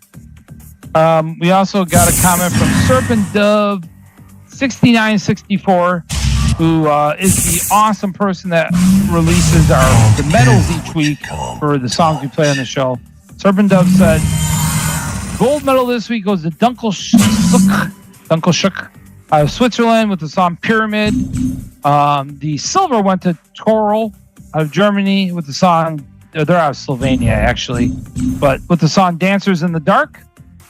And then the bronze went to Noche Miseria out of Ecuador, the song Awake. So there you go. And then this looks like Eldritch Apocalyptia or Apocrypha. Apocrypha. Yeah. This is from Mixcloud actually last week. And the person said, I am the new donor. I'm originally from Dallas, Texas, but I live in Washington State now. I used to frequent the church and PTL back in Texas. Up here, we have amazing shows at the Coffin. I've been listening to Cab for years. I feel indebted to the Cab team for feeding me new music every week that I otherwise would have to search far and wide to discover. My small monthly donation is the least I can do. Thank you. Well, thank you. Yeah, it means a lot. Thank you very much. And thank you for the kind words about our show. And I'm glad. I always say, listen to us. We're your Spotify. If you need some Spotify, we're here for you every single week. I know you just go to Spotify, but hey, we're on Spotify as well. So you can subscribe to Coming After Dark on Spotify and follow us each week if that's what you prefer. And we'll give us some love on there. All right. Winters, do you want to read some comments, or are you going to read yours after the last song? I could show you. I'll read mine after the last song comes playing. Last track you're going to hear is by Rasoman from Germany with a song called 22, and it's the Faultier remix from the new 22 EP, which is self-released.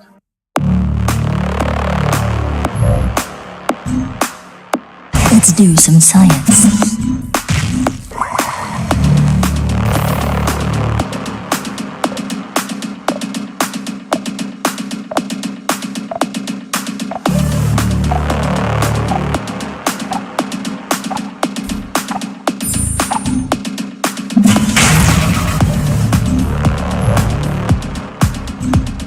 I am his blade.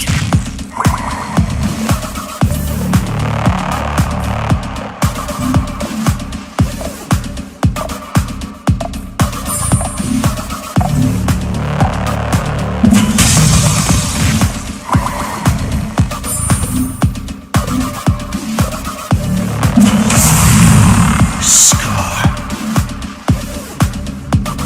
On the offensive!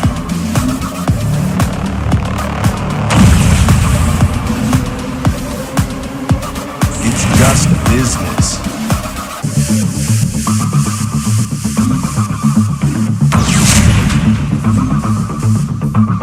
Onward! Attack!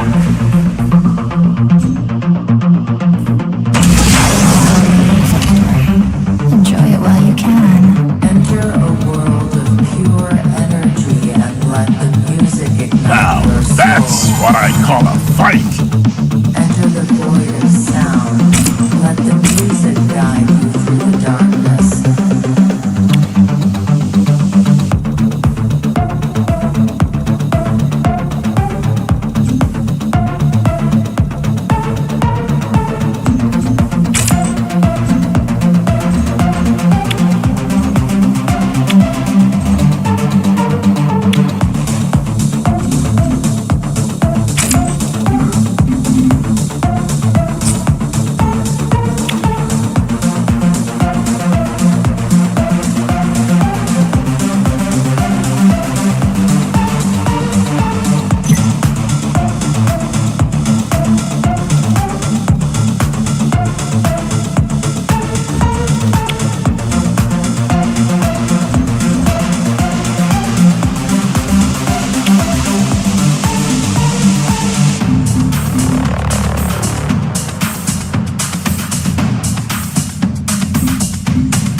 guide you through the darkness.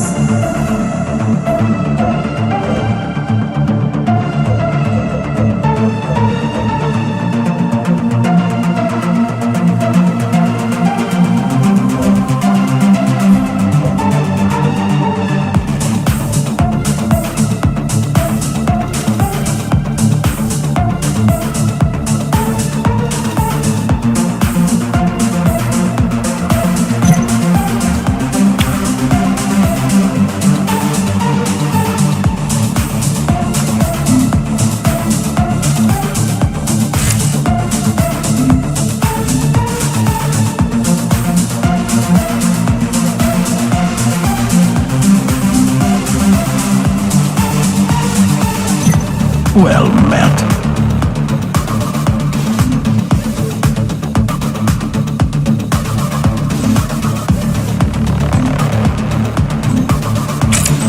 Well, hello there. Well, greetings. Well met. Greetings.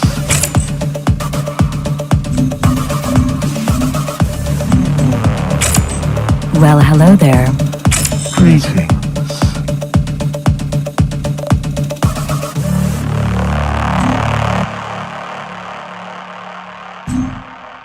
All right, All right. welcome back to Community After Dark.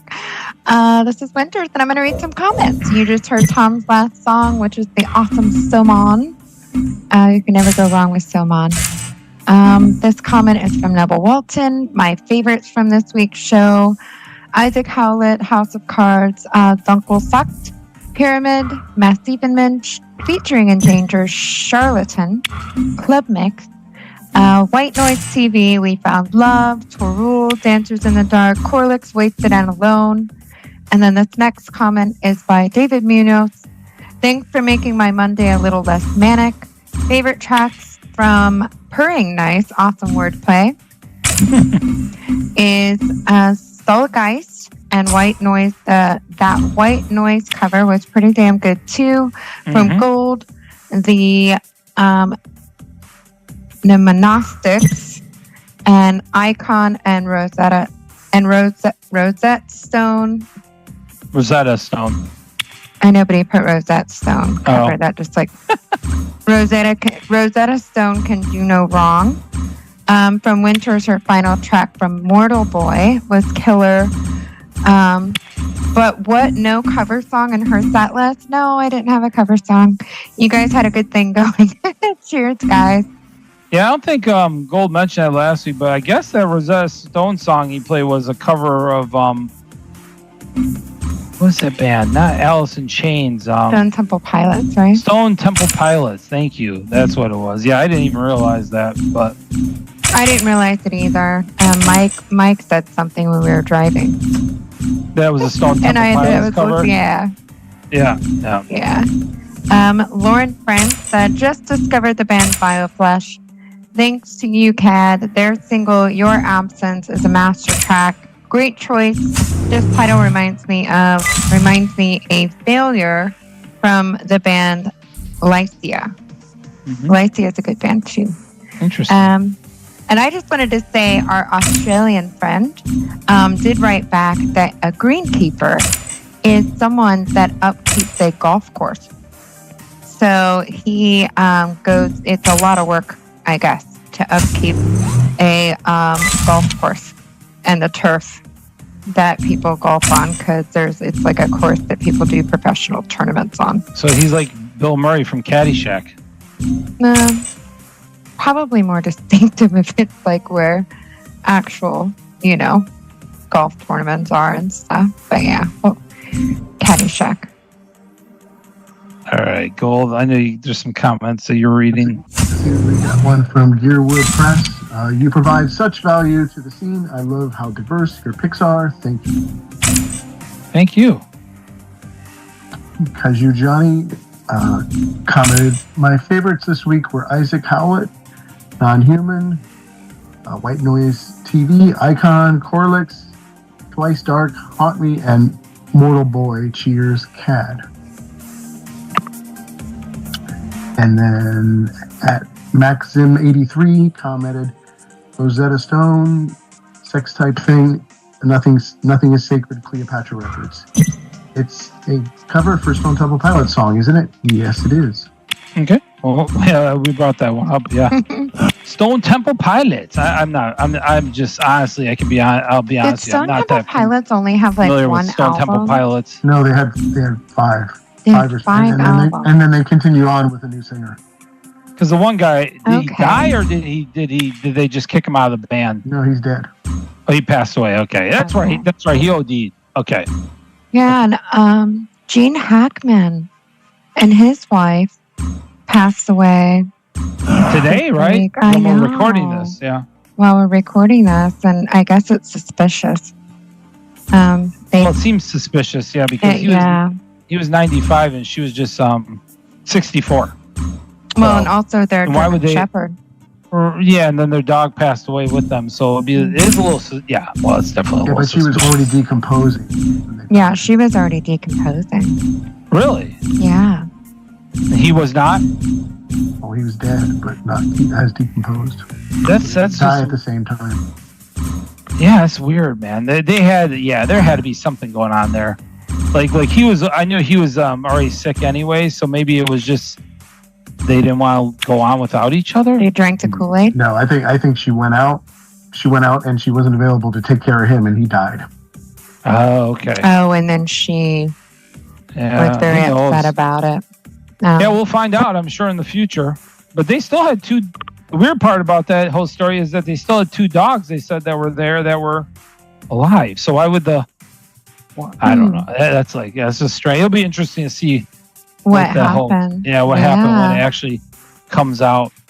Because, it's a little different for sure. But that's our show. If you're in the Tampa Bay area, I guess there is a show at New World on Wednesday with the Goth Bad, and then there's a show in Orlando on Thursday. Yeah. And local, what is it, Lane Liar? Lane Liar. I pronounce everything wrong. They will be there, so go support them. All right, awesome. All right, we'll see you next week with more music. So come on back for more music next week. Please share the show, comment, love us, and spread the word. All right, bye, everybody. Have an See ya. amazing Take care. week. Why does this thing keep? Is this like the camera? Do I have the camera? Because you remember you told me the camera does that whole like focusing thing. Is that why it's going in and out like that? It looks like your focus is on. I must have it on. God damn it! Oh well, I don't know. I'll have to mess around with that when we're not on here. You having technical difficulties isn't a new thing. So Nah, I know. It's annoying. Oh well, people expect it. whatever. All right. Will someone turn off that music? That's enough. I'm putting an end to this freak show right now.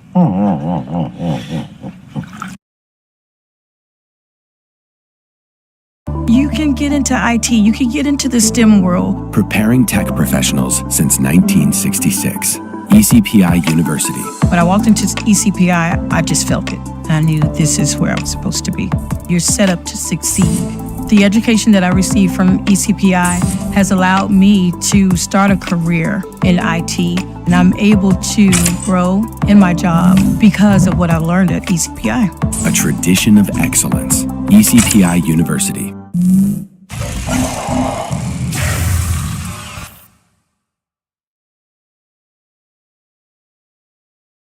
Ryan Reynolds here for Mint Mobile. It turns out one of the fastest growing segments of people signing up for Mint are people over the age of 55. So I've decided to call our 55 plus plan the retirement plan. That's it. I thought that was pretty clever. But we're not going to go with that, right? Because at 55, people are just getting started. You just paid off your student loans. You could be a bachelor at 70 these days. I mean, those seniors, like rabbits.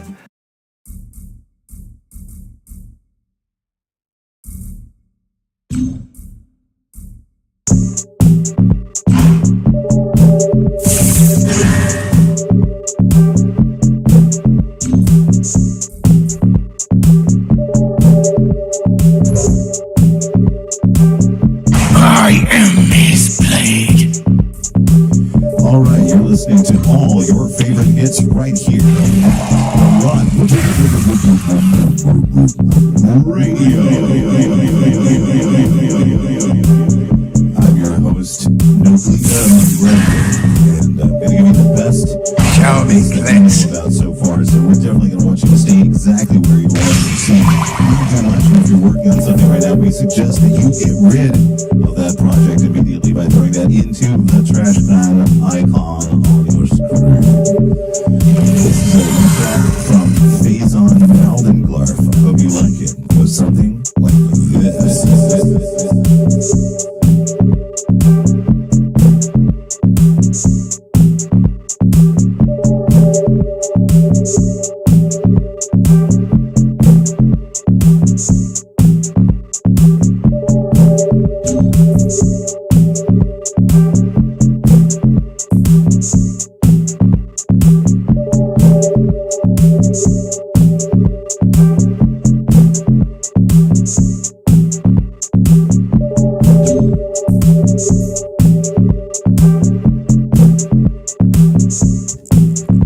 Just like we said, we're going to be right back here, and we're right back as we got right back here. We're starting right here, right back here, right exactly back. But we're going to break it down a little bit.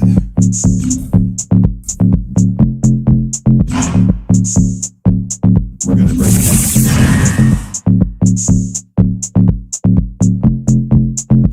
Just a little There is no glory in hesitation. Make a stand!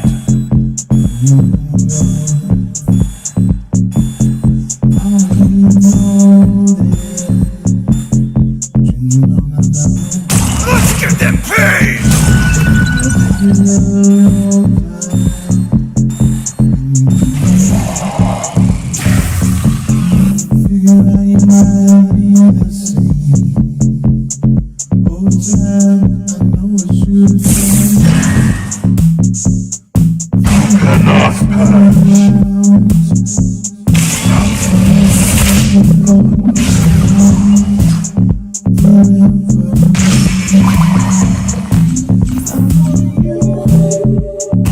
No trace of you.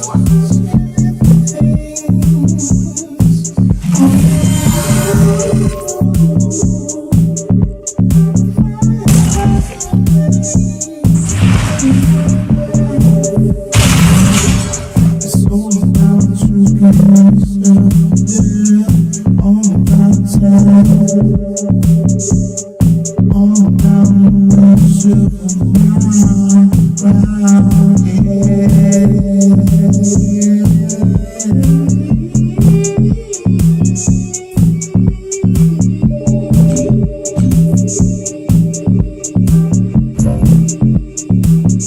will hurt you more than it hurts me.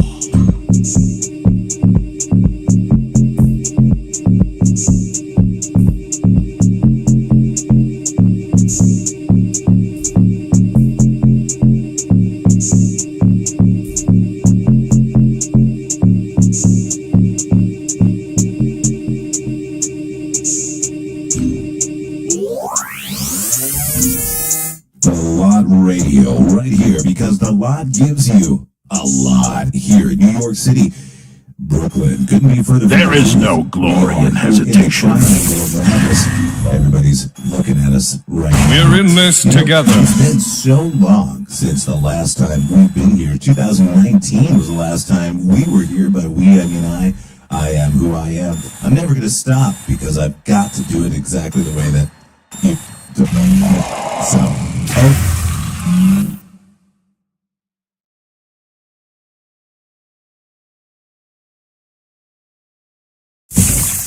let's get down. I haven't written yet, but I'm going to really get into it. The more that I get into it, I'm just going to let you know exactly how I feel. This isn't the first time I felt this way, though, because this just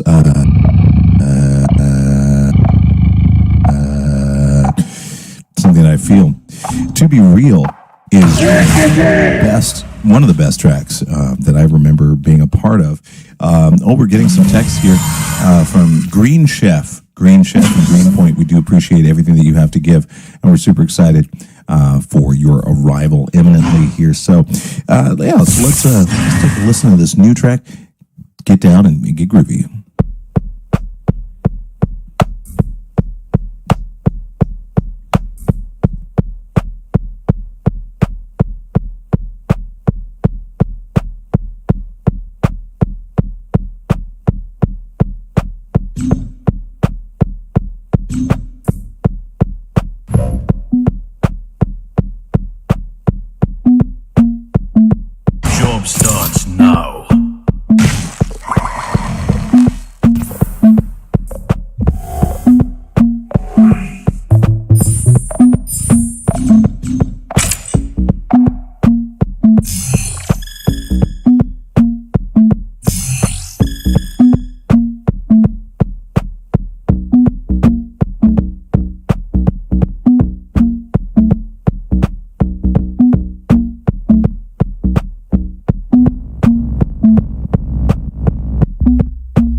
Job starts now.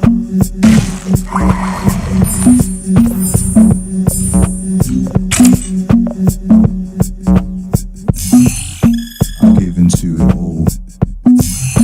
I'm trying to be the ball. I have you in the keys, Dad. I see you in the There is no glory in hesitation. You get excited. I know you got things to do. But I've got to chew. You ain't the only one here in school. I am his blade. You think you're really cool? You think you're really cool? Yeah. On the offensive!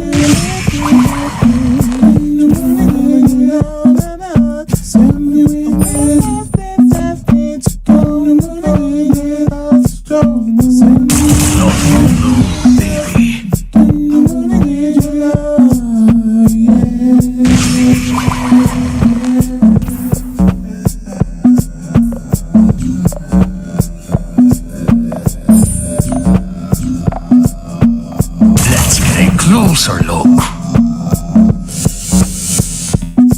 I get tired of it anyways. I get excited by the music. I don't need what I always do, but I try to do it anyways. You bite me. Then you might make the same mistake. That's all right, we're all learning, aren't we? There is no such thing as perfection. Perfection, yes, it's the myth of reflection. I hope you're holding yourself to a standard of letting yourself down. Make yourself feel like yourself. Give yourself space to expand. I got you just to run down this one, dear one to love. Send me in there. Don't you wanna get it? Send me in there. Don't you wanna get it? Send me in there. Don't you wanna get it? Hey up. Send me in there. Don't you wanna get it? Send me in there. Let's do some science. Send me in there. Don't you wanna get it? Yeah.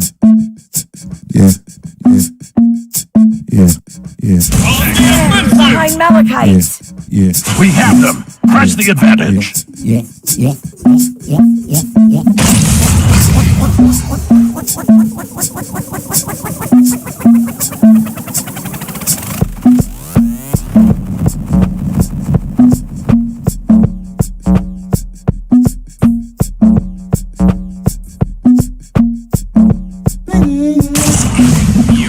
bite me.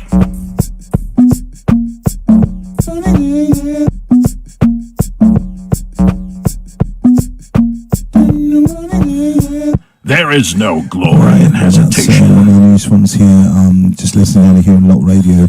There's a lot going on here at the Lot. That's why they call it a lot, because there's so much. It's a lot. You know what I'm saying? And it's also a lot as well. So it's nice that it works both ways. You know, it's like it's what it is. It's a fucking lot, and it's also a lot.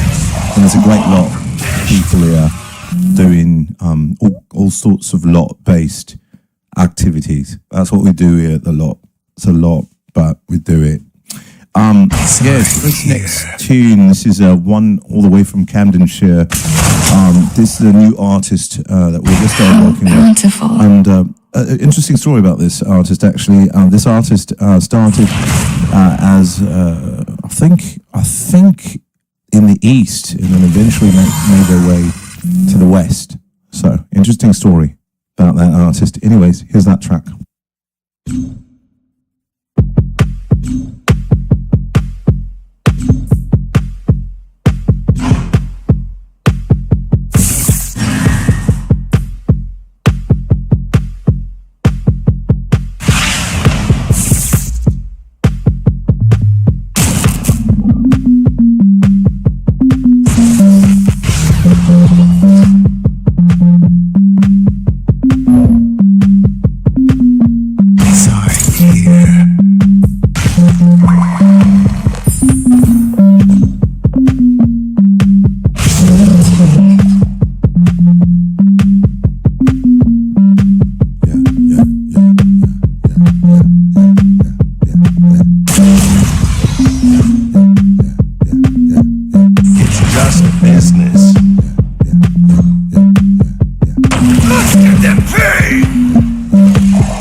We have them.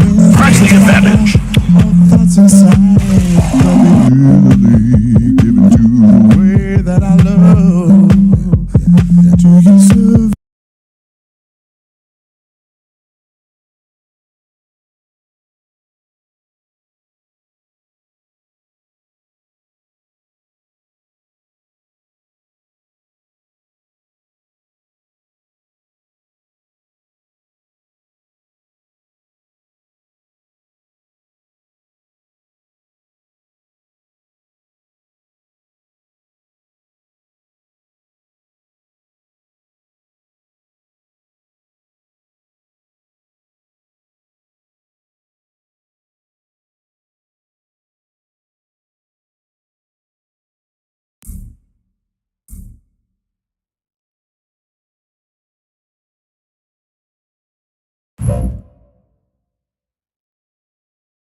They won't have died in vain.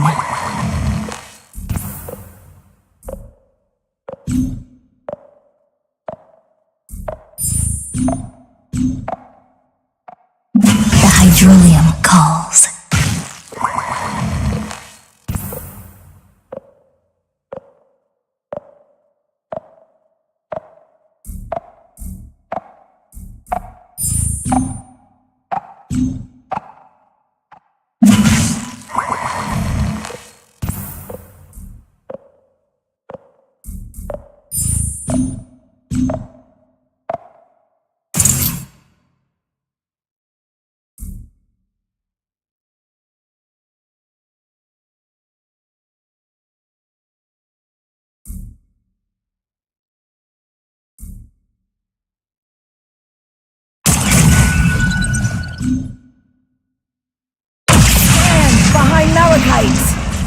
We have them. Press the offensive. but unbroken.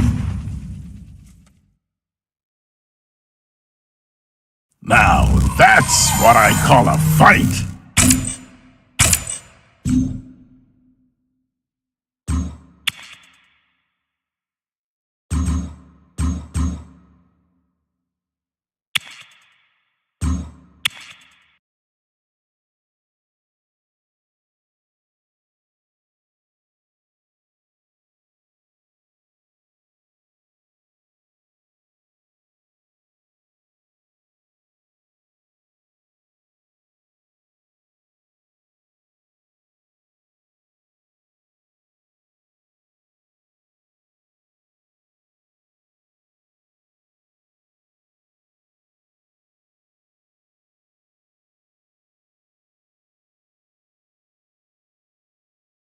Free cookie for life.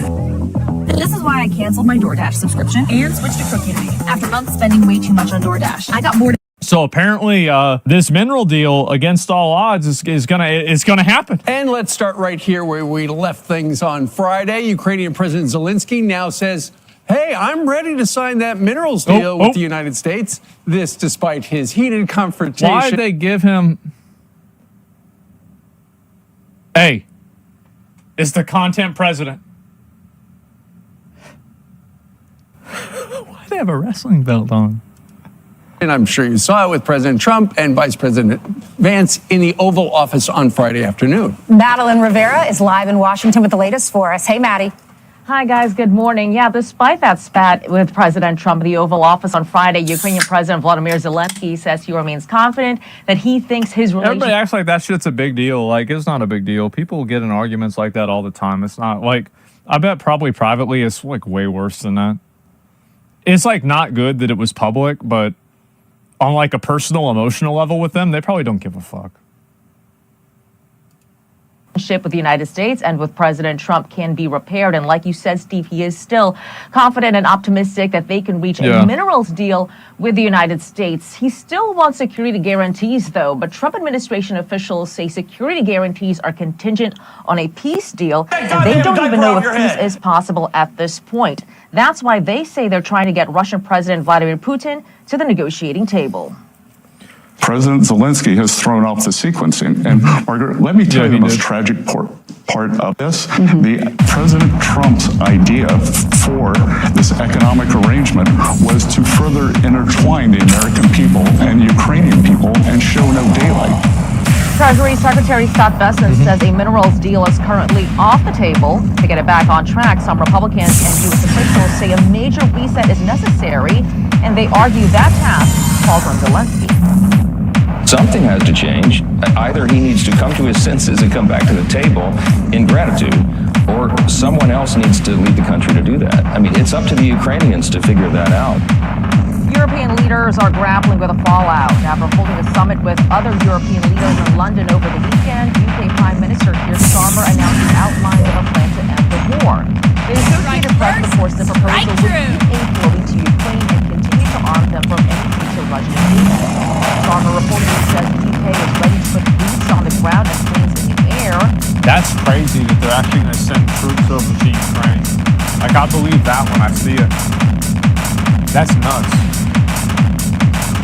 Yeah, is that World War III? I mean, maybe. Like, I don't really think it's World War III, to be honest. Like, unless they start attacking Russia, it's not really going to happen. Europe must do the heavy lifting. But to support peace in our continent and to succeed, this effort must have strong US backing.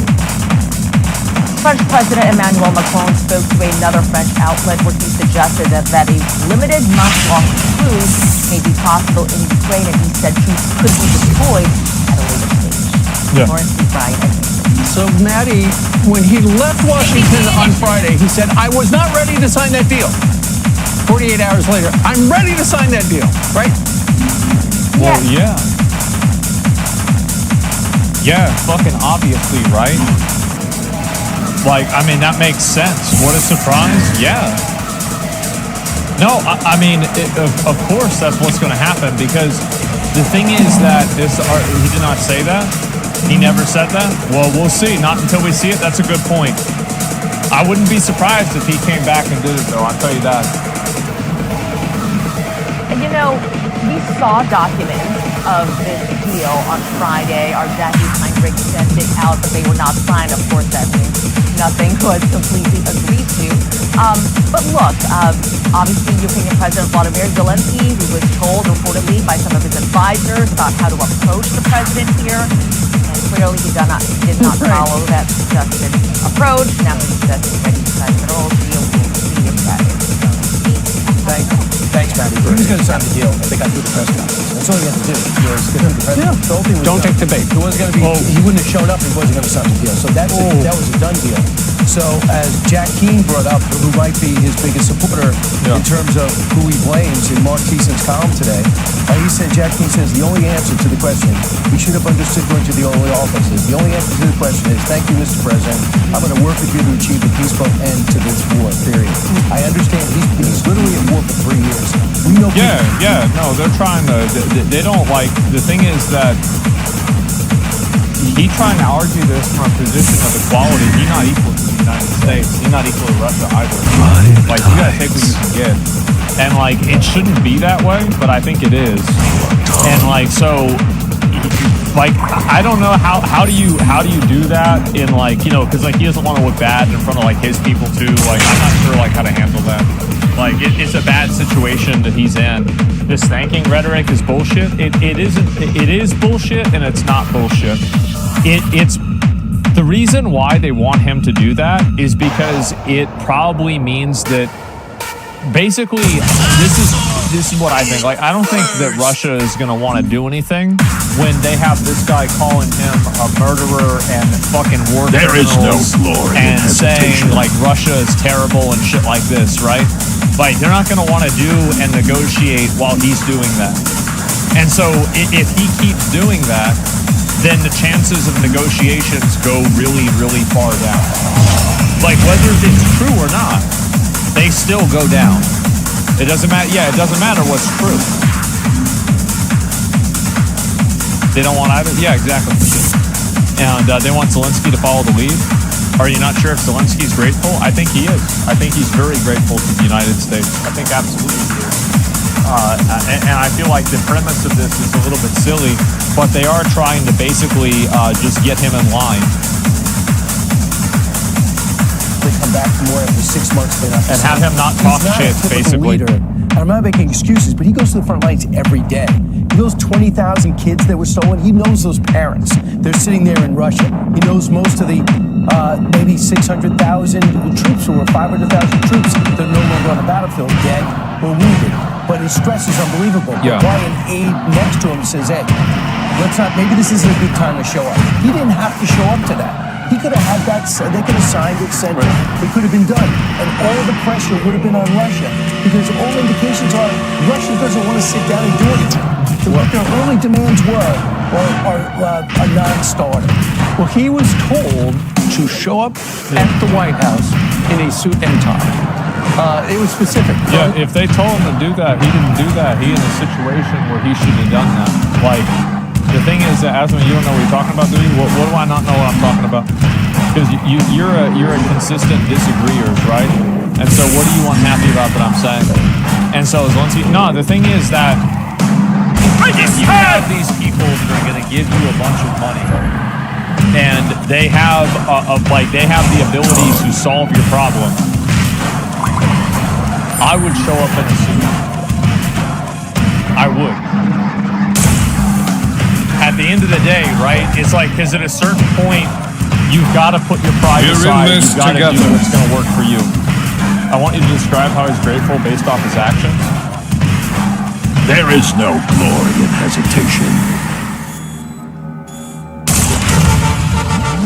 Mr. President, Thank you. Americans' leadership remains solid. Thank you. All this for our great people. Thank you so much. And I thank every American, every in the world who is helping for every life saved in Ukraine. All my appreciation from my heart, from the hearts of Ukrainians, all Ukrainians, from our nation, strong nation. All the appreciation to you, first of all, Mr. President, for your big support. And I want to thank all Americans, each and every one, leaders and ordinary people who see this reality, who know how important it is to protect freedom now, who support Ukraine. We are grateful to President Biden, to those parties and houses of Congress, and to every state that is involved in one way or another in protecting freedom. Хочу подякувати пану президенту за цей його візит, за переговори, дійсно корисні. Дякую також від імені усіх українців, усім американцям, звичайно. Don't you think you should maybe shut the fuck up and figure it out for yourself before you go around talking shit to me? What do you think about that? This video is not even halfway over, and I just started. You still got here. Now you roaching out over some shit and talking and making some bullshit up that doesn't even happen. Trying to insult me and tell me that I don't know what I'm talking about. Why don't you look and educate yourself first? You're right, he's grateful for his opponents, right? It's just, again, like... Job starts now. The White House, according to Axios. That's true. He was told to show up in a necktie. Yeah. He was told by Lindsey Graham before the blow-up, hey, don't take the bait. If the president says something that you disagree with, don't. It's got to be something, though, like, for real, whenever you think about it, the fact that he thought that, isn't that worth mentioning? There is no glory Isn't that in worth thinking hesitation. about? That's what I was talking about, how echo chambers happen. And this is the important thing. That's why I didn't ban him. Changing your mind based off of new information isn't being stupid, it's being smart. I don't have anything negative to say about that. Not everybody gonna know everything about everything. But the best thing that you can do is when you find something new out, you integrate that into your worldview in a healthy way. Why would I, like, because if the thing is, if you get banned, even whenever you're like, oh, I get it now, I didn't understand, then what reason would you ever have to ever capitulate? What reason would you ever have to be reasonable if you know that every outcome will be negative? It's illogical and it doesn't create the result and the action that I want to see. So why would I do that? Blow up. I heard Peter Doocy report yesterday from this couch that his sources inside the White House said that there will be no deal until Zelensky absolutely apologizes for what he did the other day. So I've reached out to one of my sources in the administration. This was on background before, but I said, can I share We're in this together. I was there 2 days before at the White House, and they were working the deal, and they said, fine, share it. They were going back and forth about this deal with Mike Waltz as well as Marco Rubio. Now, you got to understand the dynamics that were working. First of all, he skipped the meeting with Scott Bessent when he went over to Slept through the meeting. And then Marco Rubio and the vice president, they come up with this deal with Zelensky. And he says, okay, I'm going to just go to the parliament and get it signed off on. Then he goes publicly and goes against the deal. So the administration was already on edge, but the president was still saying, let's get the deal done. So to Steve's point, he has this congressional meetup, and Lindsey Graham, to your point, says, don't blow up, go out to be grateful, be thankful, and you go do this. Wear a suit. Wear a suit. He goes there and does the exact opposite. All the advice that he was given, and he tries to litigate his case before the media. He should have worn a suit. Like, if they told him to wear a suit, he should have worn a suit. No, he should not. Why not? Solidarity with your soldiers? What, do you think the soldiers are going to care more about the war getting ended and having the United States be on their side more? Or are they going to care about him, what he's wearing? Come on. They're going to care about or what he's wearing. Welcome back to It's a stupid request. DJ Tom, you just heard my set. And that's exactly why he should have done it. The fact is that from Slovenia. It's an unreasonable, weird request that doesn't matter a whole lot. It's patronizing. It is. But the thing is that that's coming out soon called Alamut. When you are in charge of something, especially people's lives, your ego needs to not exist. And this track was called Signs of Decay. You which is a can't new make digital single decisions and do from things Title Line Records. because of the way that it makes you feel. That's it. You can't do that. Oh, they are. When you Okay, do so that, both you the guys from lose. Hosika are in that band still. Okay. But he is in a position to be patronized because the It United is. States You are the ones actually that asked have the somebody at money your work that are years funding ago. them. And the United States have been giving them a bunch of money, and they will continue giving them a bunch of money. He is in that position. That is we correct. are their patron. And the fourth He's being song that patronized DJ Tom because Gold we are played is patronizing Brand New that country Spankin' by On out sending of the them US. This billions is of Sex dollars Hammer. of aid. And I know a lot of people think that's not fair. That's not the way that should be. You could be right. You could be right about all that. But at the end of the day, Baby, you can find me under the lights, diamonds under my eyes. Turn the rhythm up, don't you wanna just come along for the ride? don't think about ego. Don't think about how something looks. Look at what is the best outcome. How can I move towards achieving this best outcome? That's it. Everything else is noise. And if you don't understand that, you're going to have a lot of problems in life. Is the message you're sending, like in most other jobs interview, you wear a suit? Yeah. No, you do. Last time you were on Zelensky's, you said J.D. Vance was being aggressive. I mean, I like this new side. I agree with it, but why'd you change your mind? Well, it's simple. I changed my mind on it because I heard that they told him to wear a suit. If he wasn't told to wear a suit, then I would have had no problem with him not wearing a suit. But if they told him to wear a suit, he should have worn a suit. That's new information, so it changes the way that I look at it. Is that hard to understand? When you got people giving you billions of dollars and they say jump, you say how high? That's bullshit? That's fine. That's bullshit. That's bullshit sounds like that's a great tweet. That's a great Reddit post. That's a great thing that you tell yourself while you're in the shower thinking about a conversation that you had 4 years ago. But it's not effective. And that's what my point is. But still, man, it's just an attire? Exactly. So then do it. Fucking exactly. That's my whole point.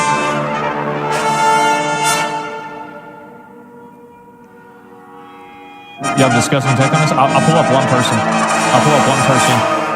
And I'm going to go ahead. I'll just, because I just want y'all to see that the thought never crossed my mind, so stupid guy brought up, you know, talk about my mind.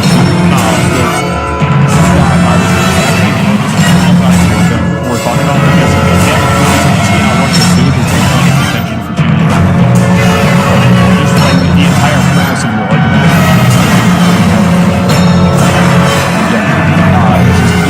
It's just you being mad about something that you know.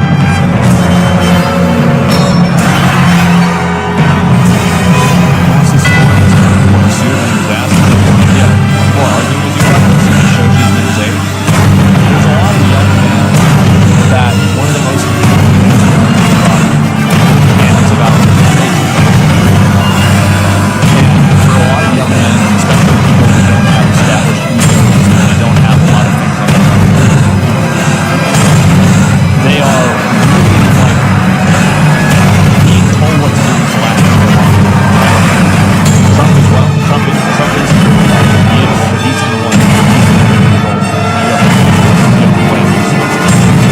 That's the one.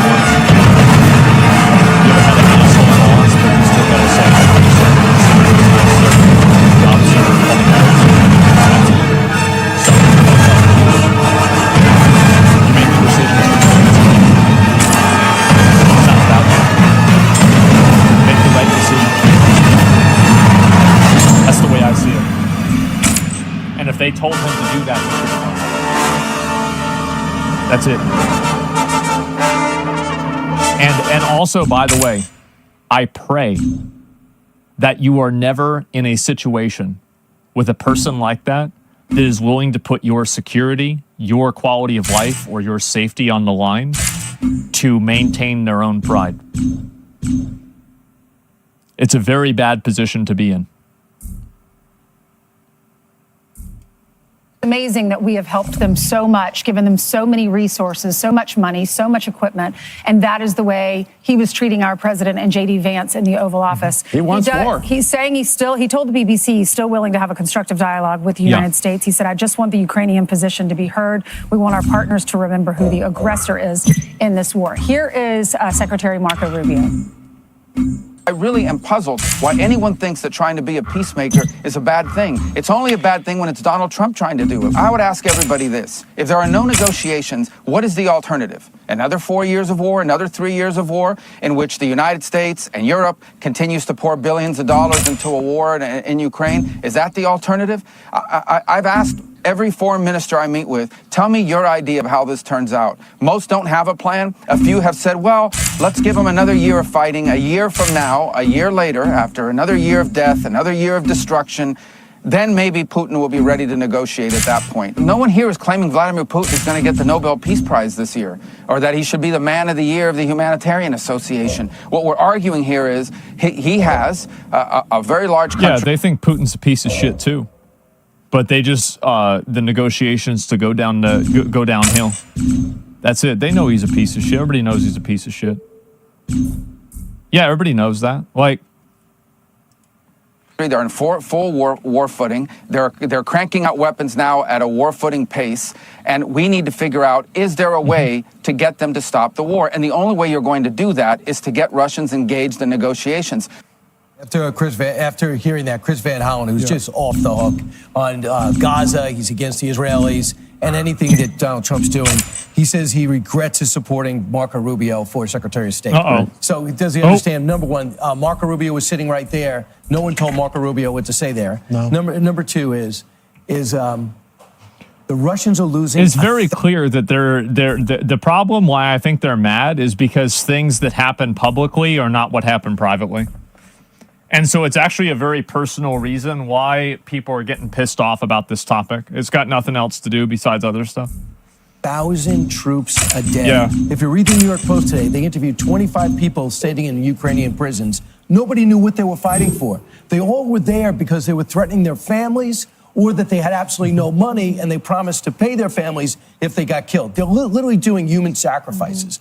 So there's a chance that the Russians might be, we're great at misreading the Russians when they were the Soviets too. There's a chance that they might be hollowed out and might be ready. And let's just put the ball in their court. Everyone in Ukraine, just sign this deal, put it in the Russians' court. And if they are going to insist on elections, more land, not returning the children, and knocking a 1 million man force to 85,000, everyone will know they're not sincere. Yeah, but Zelensky doesn't want to do it.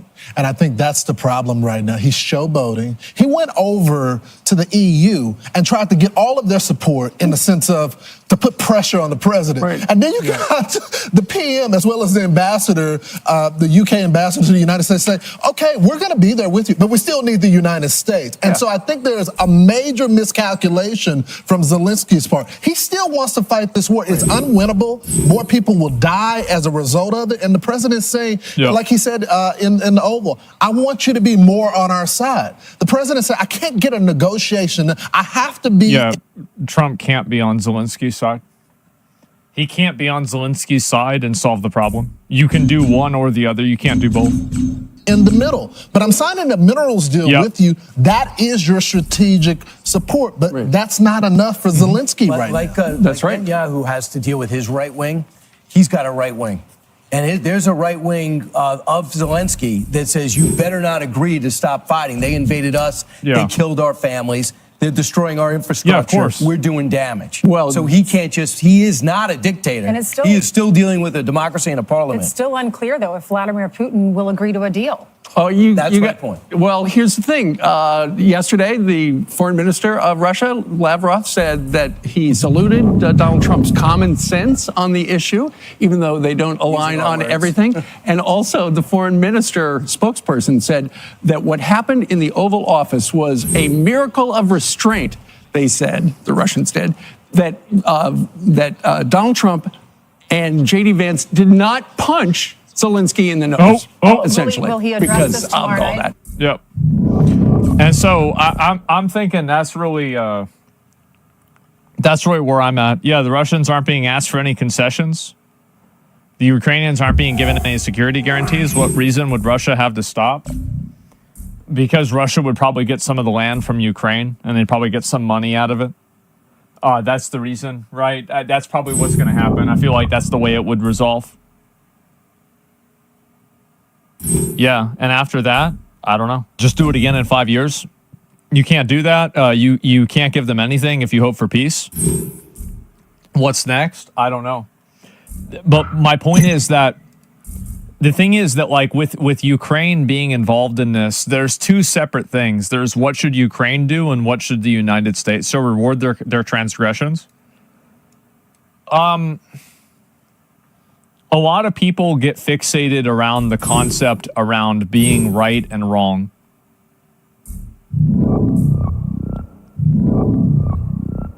And that's not the right way to look at things. It's naive. Yeah, it's just naive. Like, the fact is that Russia is more powerful. Isn't it interesting that every single time in history, the good guys win? What are the odds? What are the odds? Wow, what a surprise. Interesting. Yeah, so interesting. This is just how it is. Russia's not so powerful. They're not whenever we are arming Ukraine and they're being armed by a bunch of other people. But if we stop arming them and we stop supporting them, then are they going to be able to push back Russia? I would say probably not, right? I would say definitely not. And so the fact is that it is on us, and it basically is our decision on what to happen. Like, that's the truth. They lose immediately without our weapons and support? Yeah, exactly. And they don't understand that Putin needs to be appeased for this to work. I think that he can't get out of it without getting something out of it, right? The issue is also kind of U.S. withdrawing support has broken any agreement with Ukraine at the cost of Ukraine dismantling their nuclear arsenal, though. Yeah, but the thing is that Ukraine dismantling their nuclear arsenal in like 1994, it's got nothing to do with now. That's not... The thing is, like, they're not going to make decisions based off of that now. That's not what's going to happen. It does? No, see, like, again, people a lot... This is...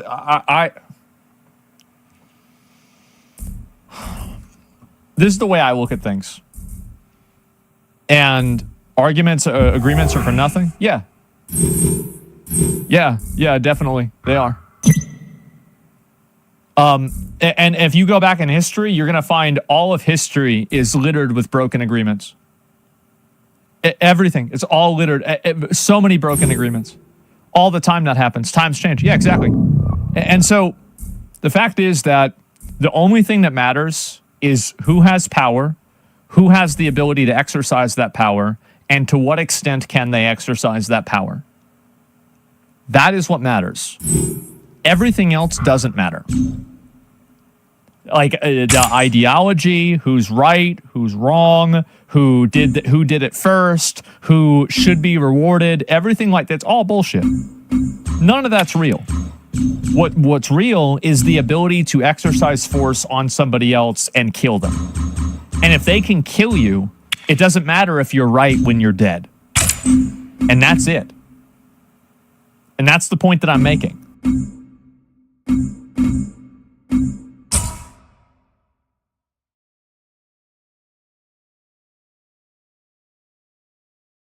Ukrainian President Zelensky and European leaders are scrambling to revive talks on Ukraine's future. Here with me now for the latest is the White House National Security Advisor, Mike Waltz. Thank you so much for being here, sir.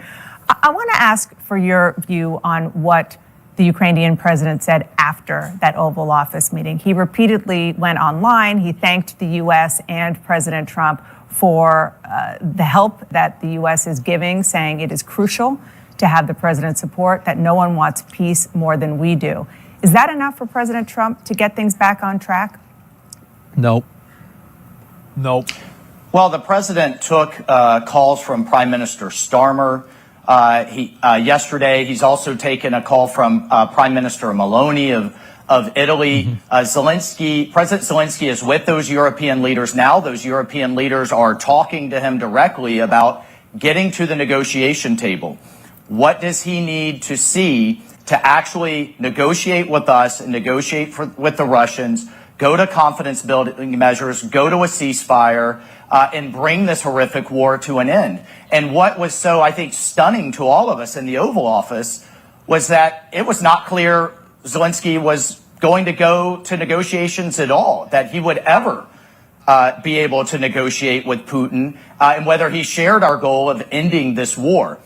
So what I made clear as Secretary proceed was that this was a huge missed opportunity for him and for his country. He could have left the White House on Friday on the heels of an engagement with President Macron of France, with Prime Minister Starmer. I also think that there's a lot of people that are probably happy now that the EU is backing up Ukraine, because now it's like basically I think that the perspective is that this is the way I think a lot of like voters here feel in the U.S. is that Why not learn why how to are code? we DevSource is the only coding why are we academy putting out there all that this teaches you how money to earn into it income while you when learn how the to code. EU How do they isn't do putting that? They enough nurture the money leadership into out of it? you. They show you how to go out and get those paid freelance Right, I gigs, mean, how to and sell again, yourself, I'm and you not like support trying to me the repeat that entire shit way. about So how what are like you we doing? paid more Browsing money than Reddit, the EU looking up did how to or anything strengthen your else. jawline, But I'm saying forget that's all the that. way Get a that people career you see it. love, get a creative career. Click the link below to learn more. The United Kingdom, where they were talking about European boots on the ground, security guarantees for Ukraine, a positive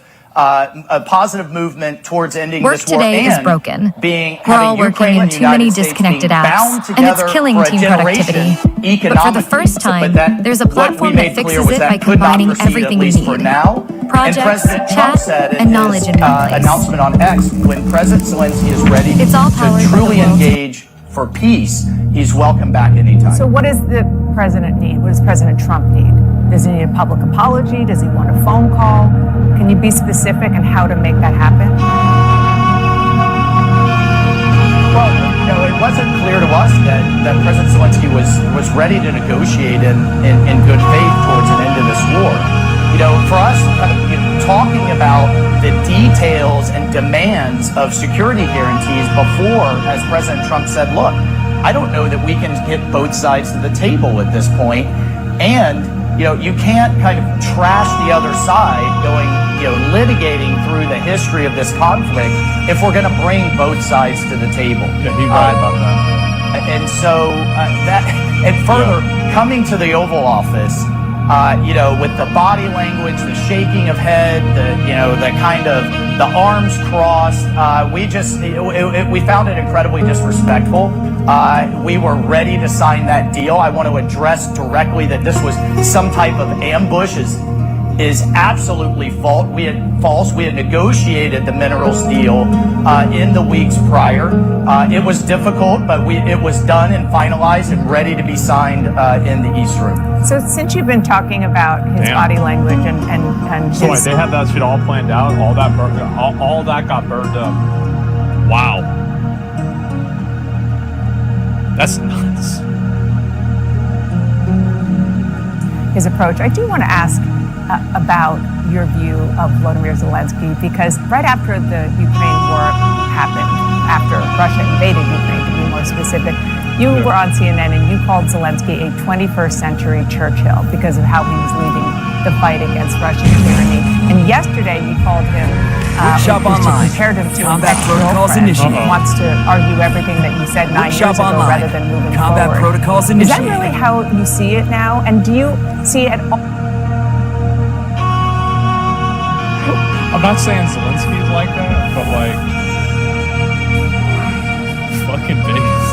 It's fucking funny. That's the funny. perspective that he was trying to put out there, which is that he does not trust Vladimir Putin, and he feels that he needs some kind of security guarantee. Well, Donna, I would also point out, if we want to do a history lesson on Churchill, that he stood and fought for his people. President Zelensky stood and fought for Ukraine. But Churchill was also voted out of office in 1945. He was a man for a moment, but he did not then transition England into the next phase. And it's unclear whether President Zelensky, particularly after what we saw Friday, is ready to transition to Ukraine to an end to this war and to negotiate and have to compromise. And what President Trump said right there that day in the Oval Office is both sides are going to compromise here. He's made that clear to both Vladimir Putin and Zelensky, but it did not appear to us that Zelensky was ready to go to peace. So when he makes that clear to us, publicly and privately, that's the president is trying to end this war. He campaigned on it, he was elected on it, and that's going to take tough diplomacy. Who would criticize us? But you have members of Democrats that are criticizing us for dealing with the Russians, the same Democrats that had no problem dealing with the murderous Iranian regime in an Iran deal that was horrific, and used the Russians as intermediaries. Can I just follow up? I think you got one of those senators coming on your show. So I do think that a lot of that politics, it's always opportunistic, right? Every single time. Sensory links engaged. So I'm finding the kind of hypocritical pearl clutching in Washington, D.C. to be a bit ridiculous. Can I just follow up on what you said about Winston Churchill? Because it is interesting. He was definitely a man for the moment during World War II. Are you suggesting that President Trump wants Zelensky to resign? We need a leader. I think that he's putting pressure on Zelensky of Zelensky resigning in order to weaken Zelensky's position with his people, in order to make Zelensky more willing to come to the table to make a deal. Making planetfall. Like if I was Trump, that's what I would do. So it's like a second order effect that lowers his power over his people. And deal with us, eventually deal with the Russians. It's a brutal tactic. It's a rat tactic for sure. But I'm saying that's what I think he's doing. And end this war. Semi-colon dictator. If it becomes apparent that President Zelensky's either personal motivations or political motivations are divergent from ending the fighting in his country, then I think we have a real issue on our hands. But look, Donna, let's ask ourselves, what is this war going to look like a year from now? The patience of the American people to keep giving billions and billions and billions with no end in sight is not unlimited. And we also made that clear to President Zelensky at the end of that meeting. So you're saying he might be time on his side, his time on the American people's side. What I'm saying is this war needs to end. And I think also it takes the American people against him whenever Trump calls him a dictator and says that he has a 4% approval rating and says that he won't hold elections, etc., right?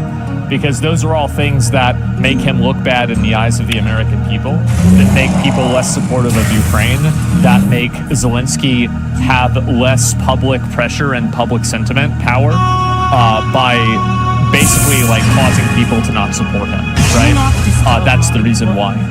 Trump's a fucking liar, fake script, not gonna lie. And I listen.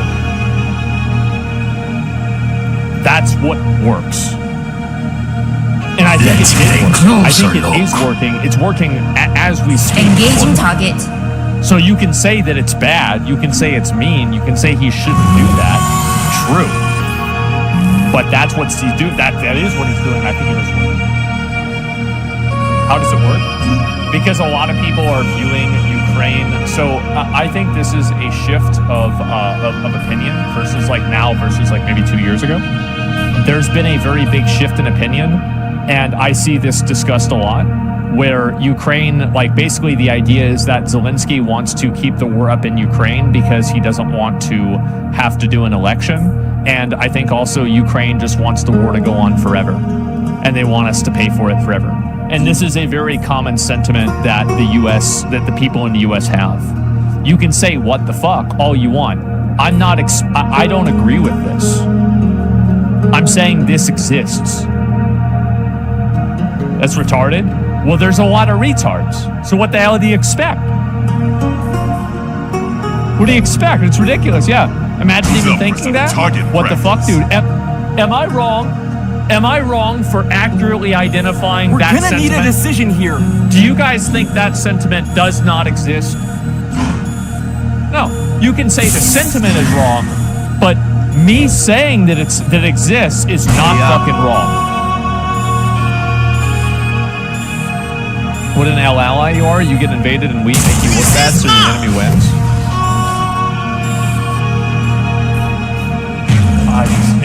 People just don't get it. 100% exists. Yeah, I'm telling you guys, that's what's going on.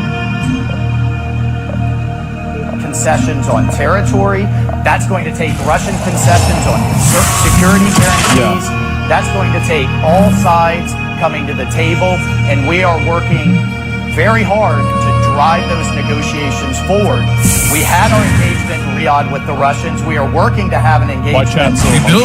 Chat's emotional because they think that it's completely unfair that Ukraine is having to give up land, they're having to give up their identity, they're having to give up their autonomy, all because Russia wants to invade their country. And that because like you have to look at it from the perspective like a lot of people.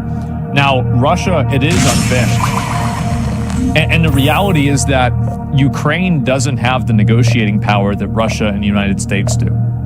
Things are not equal. Russia is more powerful than Ukraine, and the United States is more powerful than both of them. So Ukraine doesn't matter as much in the negotiations, and what they want doesn't matter as much. Straight up, that's how it is. And you can say that's horrible, that's the way it shouldn't be. This is the way that diplomacy has worked and wars have worked for thousands of years. It doesn't work the way it should work. It works the way it does work. We thought a deal with the Ukrainians, and then we'll bring all sides together. That only President Trump. You just mentioned peace.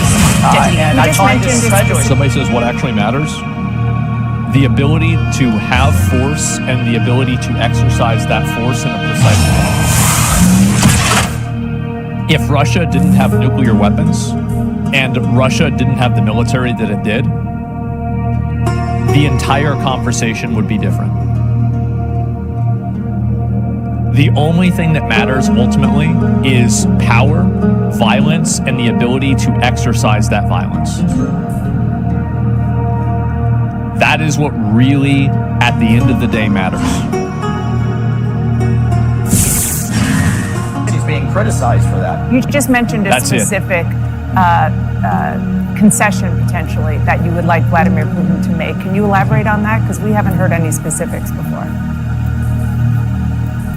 Well, we can't get any specifics from the Ukrainians, but this will clearly be some type of territorial concession for security guarantees going forward. I mean, that has been discussed in previous rounds of negotiations. A security guarantee from the U.S. That is a broader framework. Who guarantees that security? Well, right now, some first principles, this needs to be a permanent end, not a temporary end. This needs to be European-led security guarantees going forward.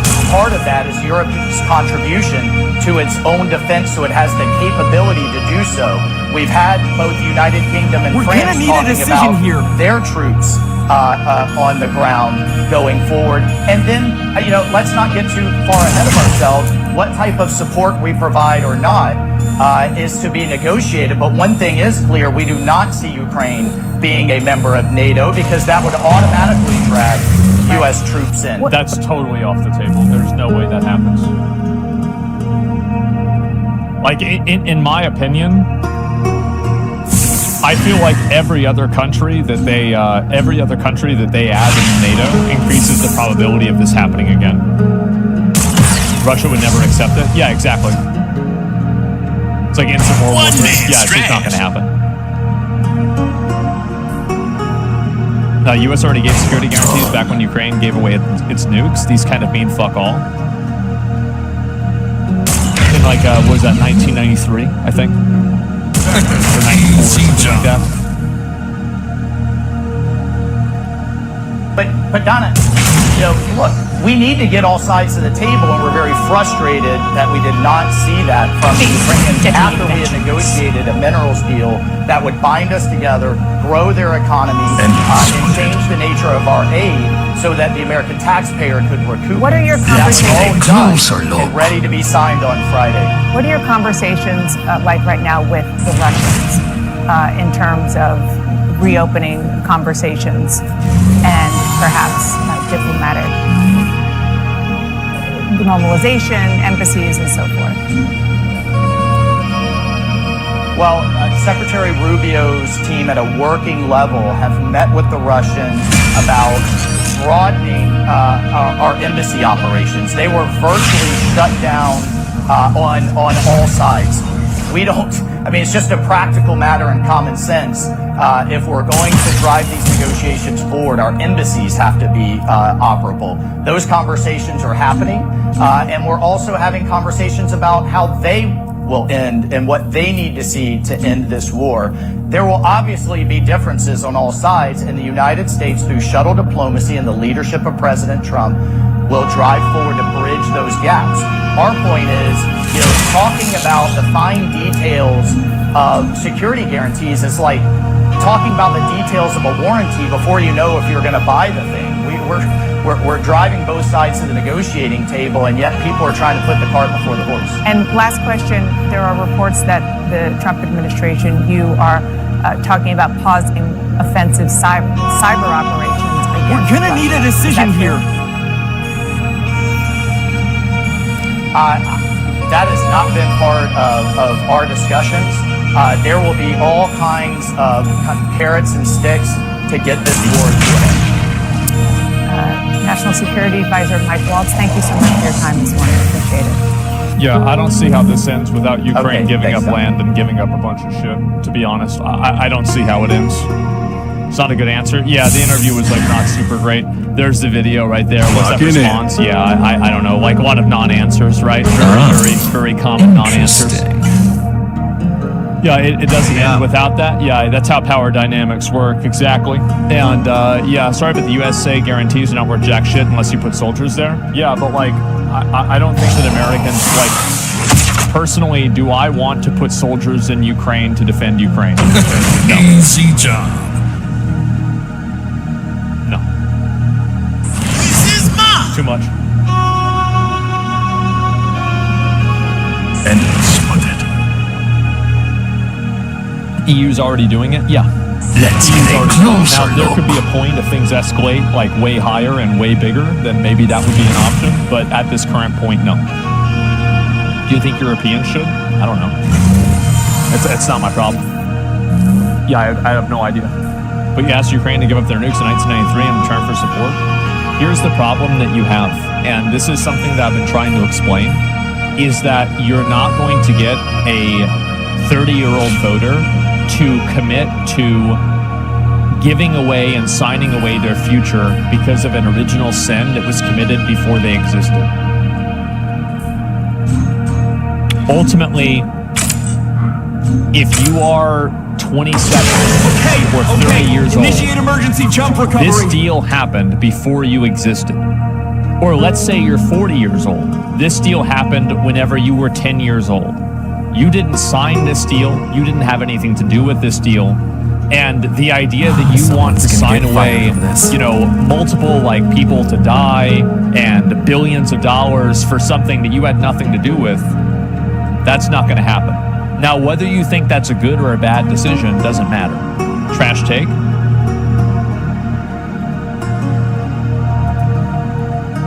I think in a lot of ways it is a trash take. You're right. I think you're right. But I still think they think that. It's just the truth. It is. Yeah, that's just the way it is. It's trash, but it's reality? Yeah. So there's no treaty in the world that would work for 20 years if people don't want to honor it? Yeah, that's about right. Yeah. If there's enough pressure and position, then people would just ignore it. Yeah. I'd say maybe 30, maybe a little bit longer, but yeah. Countries have integrity. Integrity is something that some people can't afford. And I think that people are dramatically downplaying the average day-to-day struggles that American citizens have. And by downplaying them, I think that what they do is they end up doing a disservice to the problem. Yeah, people don't care about integrity. They don't care about any of this stuff. They just want to have their money go to their taxes, their tax money go to their people. That's it. It was made back then because people were freaked out about nukes. The new generation didn't have to deal with it, thought it isn't going to care about it. Yeah, I don't think so. So if that was your opinion on this, what would you say if if Russia decided to push further to make the Soviet Union real again? I think that you could mobilize American citizens to be okay with fighting back against Russia if they invaded a NATO country. But I think unless they invaded a NATO country, then you couldn't get American citizens to go along with it. That's like my pulse check of like kind of what I think the difference would be. Yeah, it's Europe's right. And I think that even then it would be a very hard sell. Yeah, Russian wouldn't care. Americans don't care. Yeah, I think that, again, Americans are very much... And I think there's also another issue where... And this goes back to, like, the military spending. I think there's a big issue that a lot of Americans have is that they see a lot of Europeans that live, they have free health care and they have a bunch of these other things. And one of the reasons why they have these things is because, at least this is the perception that a lot of people have, is that America gives them security guarantees and ensures that other countries won't invade them and effectively protects them. So they see these countries in Europe that are living with this higher standard of living and they have like more like entitlement programs, etc. What? No. I mean, and that's 1,000% true? Okay. All right. Okay. Don't shoot the messenger. There's a lot of people that think that. Not 100% bad. I'm telling you, like, guys, it's not just a perception, it's the truth. It doesn't matter whether it's the truth or not. So it's literally just factual, like this is it. And so a lot of people feel this way and they think that Europe is able to enjoy a higher degree of living and they're able to have these entitlement programs because they're not spending all of this money on the military that the US is. And so I think this is a growing resentment that Americans have towards Europeans. And I think that resentment is kind of like being tested now with how many Americans are okay with the Europeans taking over the responsibility for Ukraine. That's how it is. Wrong? Dumb take? Okay. That's what people think. Yeah, that's what people think. That's it. Yeah, are you feeling this way, or where's this statement coming from? I think there's probably like an element of truth to it, but I don't think it's like super true. I think actually Europe just has way higher taxes, and they also have standing militaries as well. I think also the U.S. spends way too much on its military because it's been captured by the military-industrial complex. So I think in like a pie graph, right? Like, yeah, sure, there's like a slice, but it's not a huge slice. Like that's my opinion on it. So yeah, and there might be like a couple other things that I'm not thinking of. As ambassador to all the people and can speak for the average person, I'm not speaking for the average person. I'm just trying to. My intention is always to understand how people think and how they feel, and in doing so, that helps me understand what's going to happen. Right? Like that's my goal. Like that's what I always like being able to do, is understanding how people think. And like being able to identify what that thinking is and then figure out why that thinking is the way it is. Now, I know some people might disagree with that, or you might not like the outcomes of that, but that is fundamentally what my idea is. That's very annoying. Yeah, and also as one speaks for many Americans, yeah, I do think that I speak for a lot of people. But you're basically saying that the U.S. Just decided to forget the fact that EU backed the U.S. in their wars.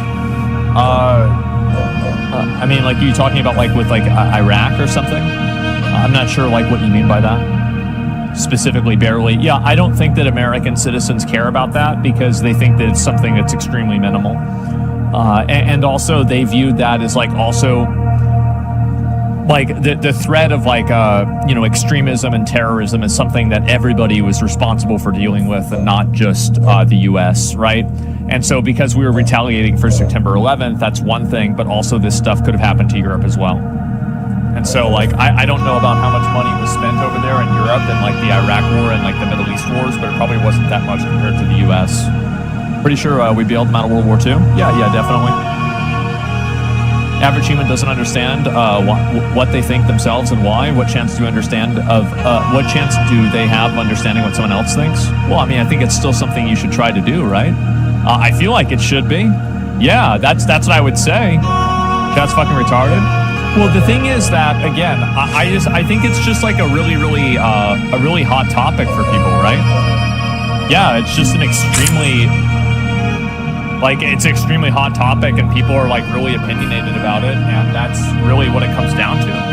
So there's no reason to get upset about it. I mean, like, I know people in chat get mad about stuff, but I really think this is how people are looking at it. Now, I could be wrong, but it's basically my job to look at sentiment for stuff, right? Like, you think about it, it's like one thing that I spend all of my time doing, and that's where I'm reading. That's what I'm seeing. I'll be right back. Give me a second.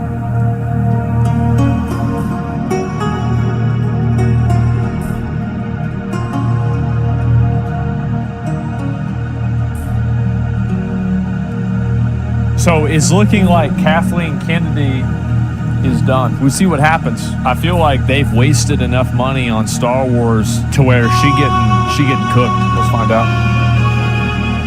When the height of military technology was the flintlock musket, part of the process for loading it involved pulling the hammer back to the halfway point, known as the half-cocked position, so that you'd have enough room to fill the primer pan with gunpowder. It was also useful as a kind of basic safety catch, because the hammer wouldn't engage from the half-cocked position, no matter how hard you pulled the trigger. Unfortunately, sometimes in the heat of battle, soldiers would get a bit ahead of themselves and forget to pull the hammer back all the way, so that when they actually tried to shoot at the enemy, the safety would stay engaged and the gun wouldn't fire. Hence the expression, going off half-cocked, i.e. rushing into something without being properly prepared with disastrous consequences. I bring this up because it seems particularly relevant to the absolute shit show surrounding Kathleen Kennedy and the eternal question of when, how, and indeed if she'll ever leave her office at Lucasfilm. Well, it seems pretty fucking obvious that a lot of the Star Wars things that they're doing aren't very popular, right? That Acolyte thing isn't popular. The movie trilogy wasn't very popular. People didn't really like it. Now, it might have made money, but I think that, like, making money in the short term but damaging the brand in the long term is a big problem. Because, like, if you make money the first time but it's bad product, the chances of you making money the second time, even if it's a good product, are way lower. That's the issue. There's a ripple effect. A few days ago, when Puck News broke the story about her plans to step down at the end of the year, it was picked up by every major news outlet and YouTube channel with even a vague interest in Star Wars, including yours truly. Come on!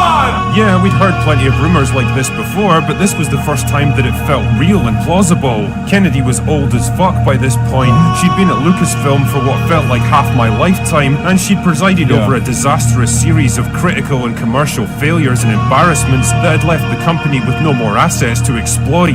Well, and you can see, right, is that it just went down.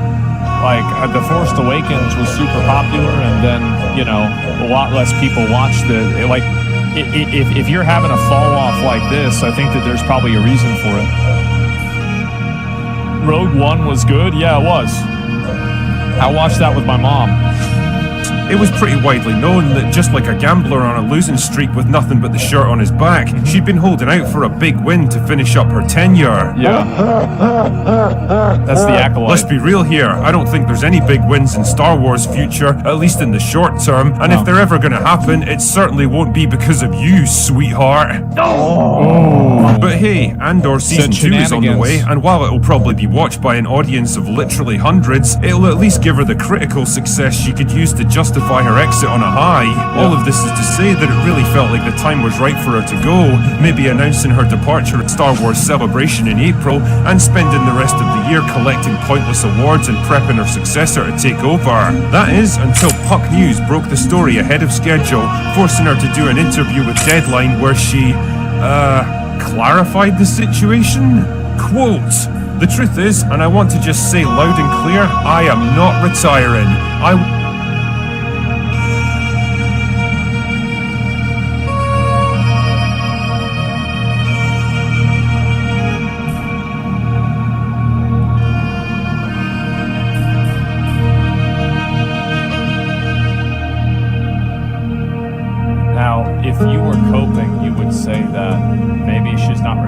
but she's still going to leave the company.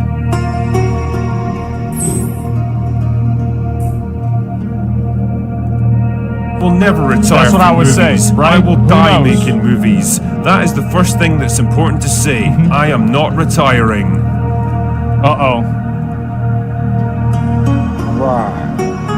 You know, it's actually kind of funny reading this now because you can tell how angry she is that she's having to defend her own career now. Yeah, of the course. passive-aggressive attitude is practically dripping off the page. It's like a kid that's been told to eat their vegetables one time too many, has a complete meltdown and screams, "You know what? I'm never eating food again, ever." I also like this question where the interviewer asks her about the chaos surrounding her possible departure. Chaos? There's never been any chaos because we know exactly what the plan is. Really? Man. You know, that's kind of ironic. Well, they do know what the plan is. The plan is to make Star Wars shitty. They've been executing that plan for a while. Make it as cringe as possible.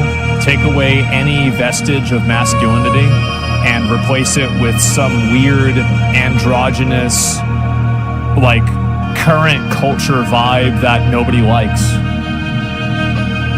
So yeah. Actually, no, I think that they have had a strategy. It's just not a good strategy. It's a bad strategy.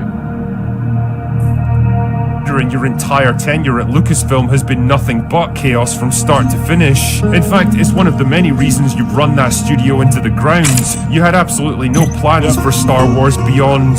Put a chick in it, make her gay! Nope, there it You is. stumbled drunkenly from lucky success to failure to even bigger failure with no idea of how to fix it and no understanding of what you were even doing wrong. And you stuck your fingers in your ears and refused to listen when anyone tried to help you. Oh, just as a little side note to that, by the way, I can tell you with a high degree of confidence that Kevin Feige wasn't just brought in to make a single Star Wars movie a few years ago. He actually came in with a fully comprehensive 5-year plan to unfuck the franchise and get it back. They got it. You know, they want to unfuck it. I tell you how to unfuck it. You got to go back to the old Republic. Let's get this shit out of here. Completely redo it. Like, go back to, like, the old days. Like, get out of the context of Emperor Palpatine, fucking the Skywalkers, all of that. Fucking get rid of everything. And go and make the old Star Wars and make it like some fucking medieval. Because, like, the thing is that, I mean, George Lucas even talked about this, right? Where it was like basically a medieval tale told in a fantasy, in like a sci-fi setting. So why don't we go back to that? Just go back to doing that instead. Make it great again. Yeah, exactly. And so you have so much content that comes out of that and things that the fans like, then how are you not doing that? And also it frees you up out of a lot of, and this is another problem that like the current Star Wars continuity timeline has. And the problem is that there are so many established realities. Like the rule of two. You have the Skywalkers. You have, like Emperor Palpatine. Like there are so many defined variables that it becomes increasingly harder to be creative inside of that space because there's more and more context that's being added onto it, right? The way that you solve that is you simply go to a different time period and write a different story. That's my opinion. Go to a totally different fucking story because they've written themselves into a corner with this bullshit. Just like, wow, yeah, exactly. Or forward? I think that going backwards in time would be more interesting, personally, and I think that they have a lot more content for that. And I think that, yeah, I mean, because they already have written all of that out. I mean, I know they wrote some of the stuff like about like Luke Skywalker starting like a an academy and shit like that. Apparently, I don't know if that's still canon or not. But I just think that's what they should do. And so like they should do the old Republic, like Darth Revan, like shit like that. Yeah, people love him, and so it's not canon anymore. Okay, yeah. And so that's what they should focus on for Star Wars. This bullshit about like Skywalkers and like everything like that's lame. Like we've done that. Like let's move past that. on track, So and was lame. promptly told to piss off by Kathleen Kennedy before he'd even finished his presentation, which is why there's been no further talk about collaborating with each other. It's a bold strategy, Cotton. Let's see if it pays off for him. And also, like, here's another thing, is that when you keep it inside of the same timeline, people are going to keep comparing it to the original 3 movies and to the prequels and to the other movies. And so, like, you constantly have that comparison going on. And I think that, like, that comparison, like, think about how much that comparison and the shadow of Lord of the Rings was, in my opinion, oppressive on the development. And, like, I think The Hobbit trying to be Lord of the Rings 2 was a huge mistake. Huge, colossal mistake. It would have been way better if it was a 2-part movie. You know, they were going to have Guillermo del Toro direct it instead. Honestly, I think that would have been better. But again, it's being directed in the context of The Lord of the Rings. And again, and another big reason, right, is like The Hobbit was written, Tolkien wrote that for his children, right? Whereas Lord of the Rings was written more for adults, and it was more of an exposition on like language and a couple of other things, right? And so it shouldn't have even been the same vibe to begin with. Only 1 movie was enough. I think probably 2 would have been better, but like, I mean, you know, again, maybe 1 would have been fine. Either way, my point is that you need to get out from under the shadow of this whole like current year Star Wars. And you do that by going back to the Old Republic. That's what I think they should do. Say there's no Solves love like lost 10 there. problems. I also like how she tries to justify the endless stream of projects that get announced and then go nowhere. It's very hard for anything to happen within Star Wars without some aspect of it becoming public before you even want it to become public. So I guess managing the message in some way is also quite a challenge because, of course, not every single thing we put in development we're gonna make. Son of a Hey, Ron! Motherfucker, you're the one who announces all these phantom projects, you absolute moron. It's not like they're getting surreptitiously leaked by some deep cover insider here. You are choosing to make official announcements at major events of projects that have all the detail and planning of a couple of sentences scrawled on the back of a beer mat. Of course, people are going to assume that they're going to get made when the studio themselves make the announcement.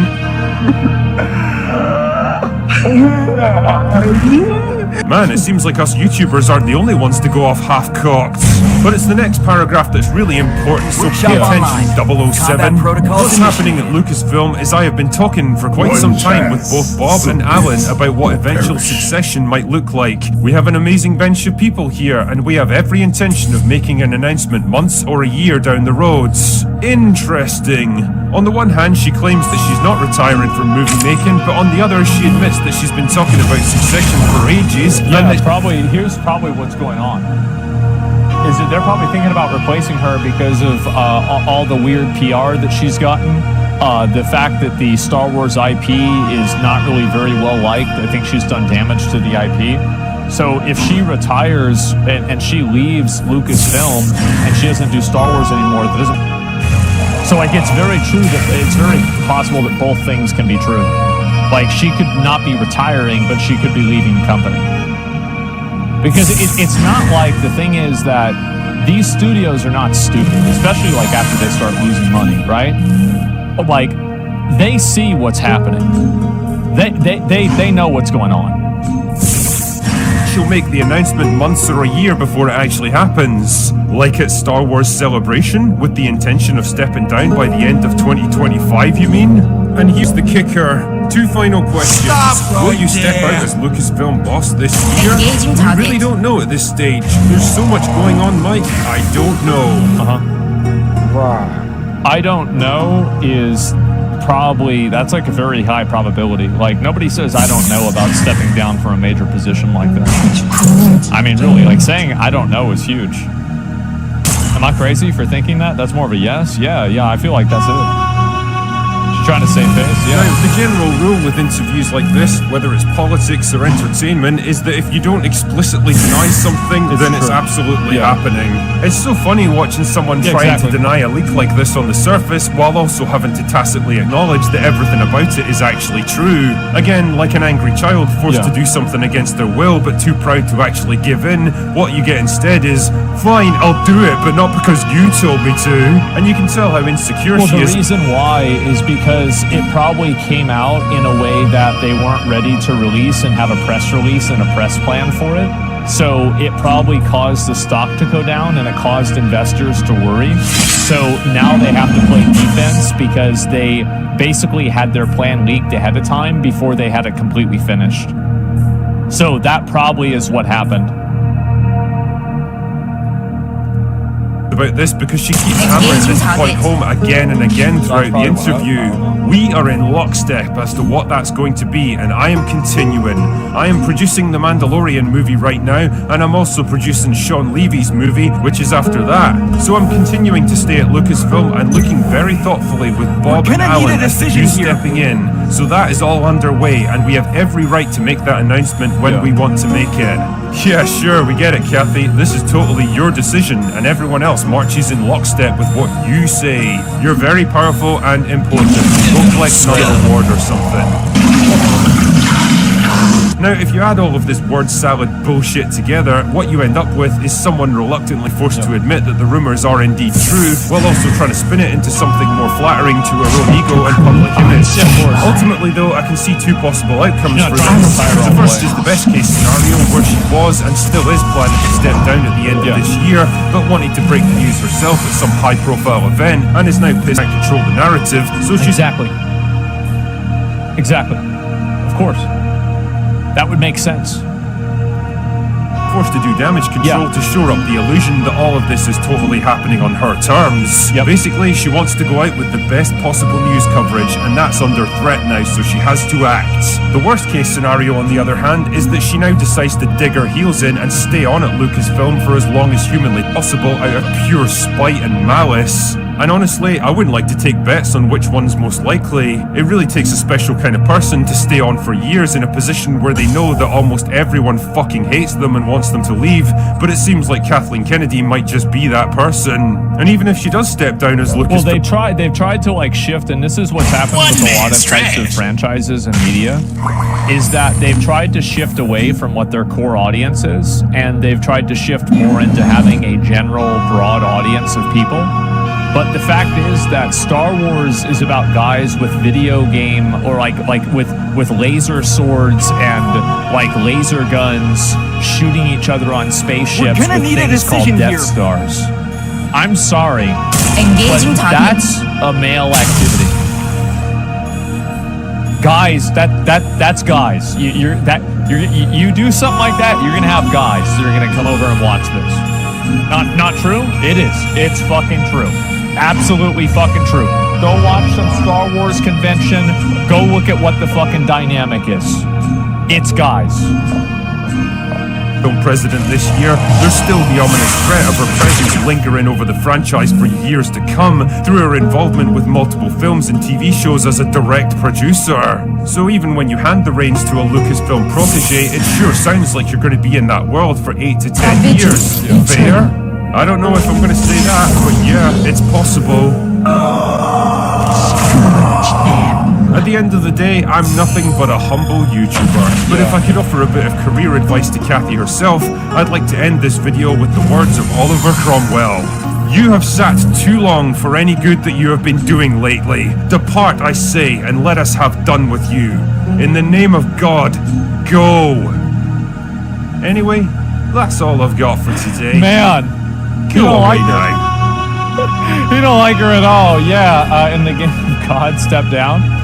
I feel like they need to just figure out this is a problem, all right? They need to figure out who their target audience is, what they're really trying to do, and do that. He hates her. I think a lot of people don't like her. You don't see male-dominated fandoms trying to hijack the narrative of the Kardashians or Desperate Housewives. There has been one example of that happening. My Little Pony.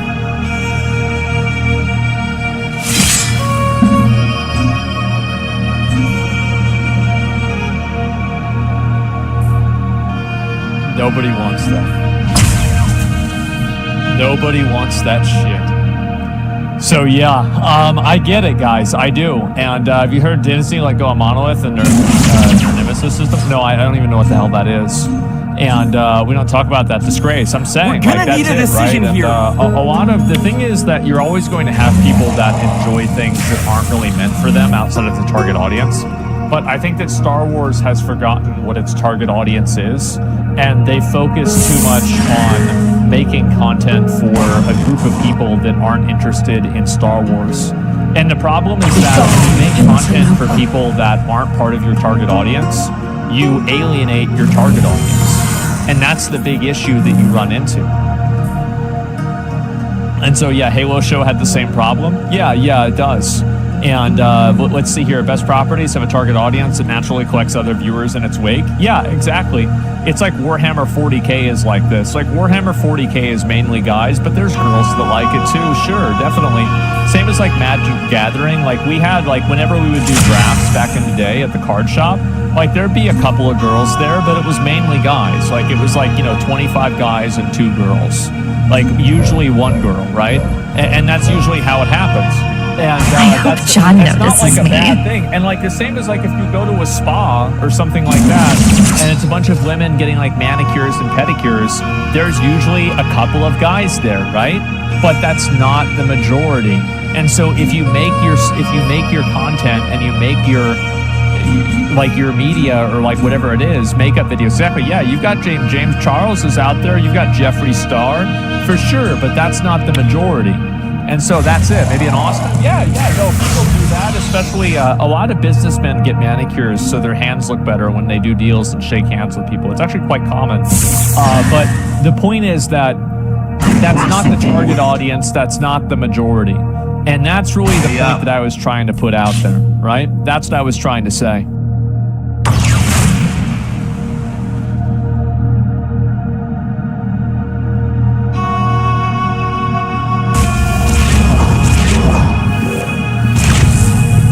Yeah, of course.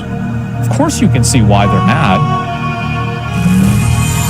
Well, and I did want to share just a little bit more with you as you are taking a live look right there at the White House on this Sunday morning.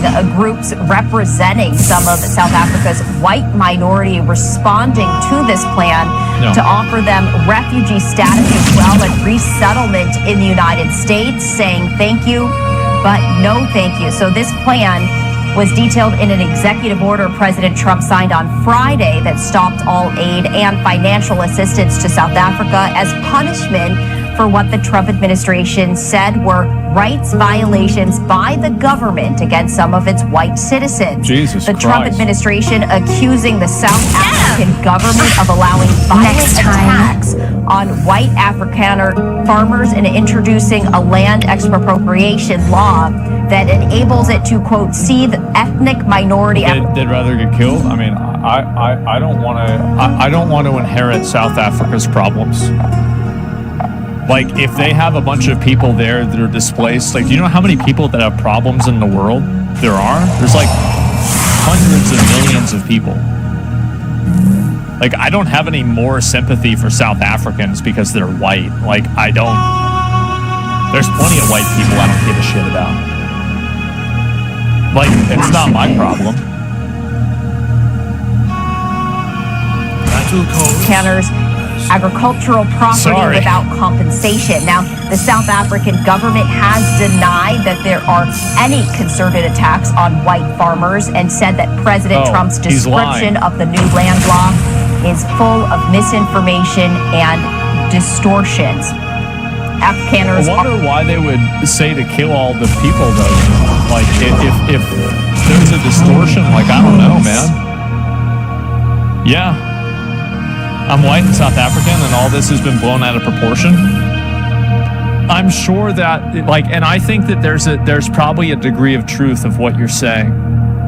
I do. I think that I think that this is probably escalated to a degree that is not completely accurate by the media. But at the end of the day, do I care? No, I still don't want my money going there. Like, I mean, if you told me the money was going to South Africa and none of this was happening, I would still say stop doing it. Like, I mean, this makes it easier to say stop doing it, but that doesn't enable it to happen in the first place. The guy's lying. Well, either, I mean, it's not, it doesn't matter. Are descended from mainly Dutch, but also French and German colonial settlers who first arrived in South Africa more than 300 years ago. And Saturday, two of the most prominent groups representing Afrikaners say they will not be taking up President Trump's offers of resettlement. Afrikaners? Isn't it just Africans? Platform celebration complete in the United States.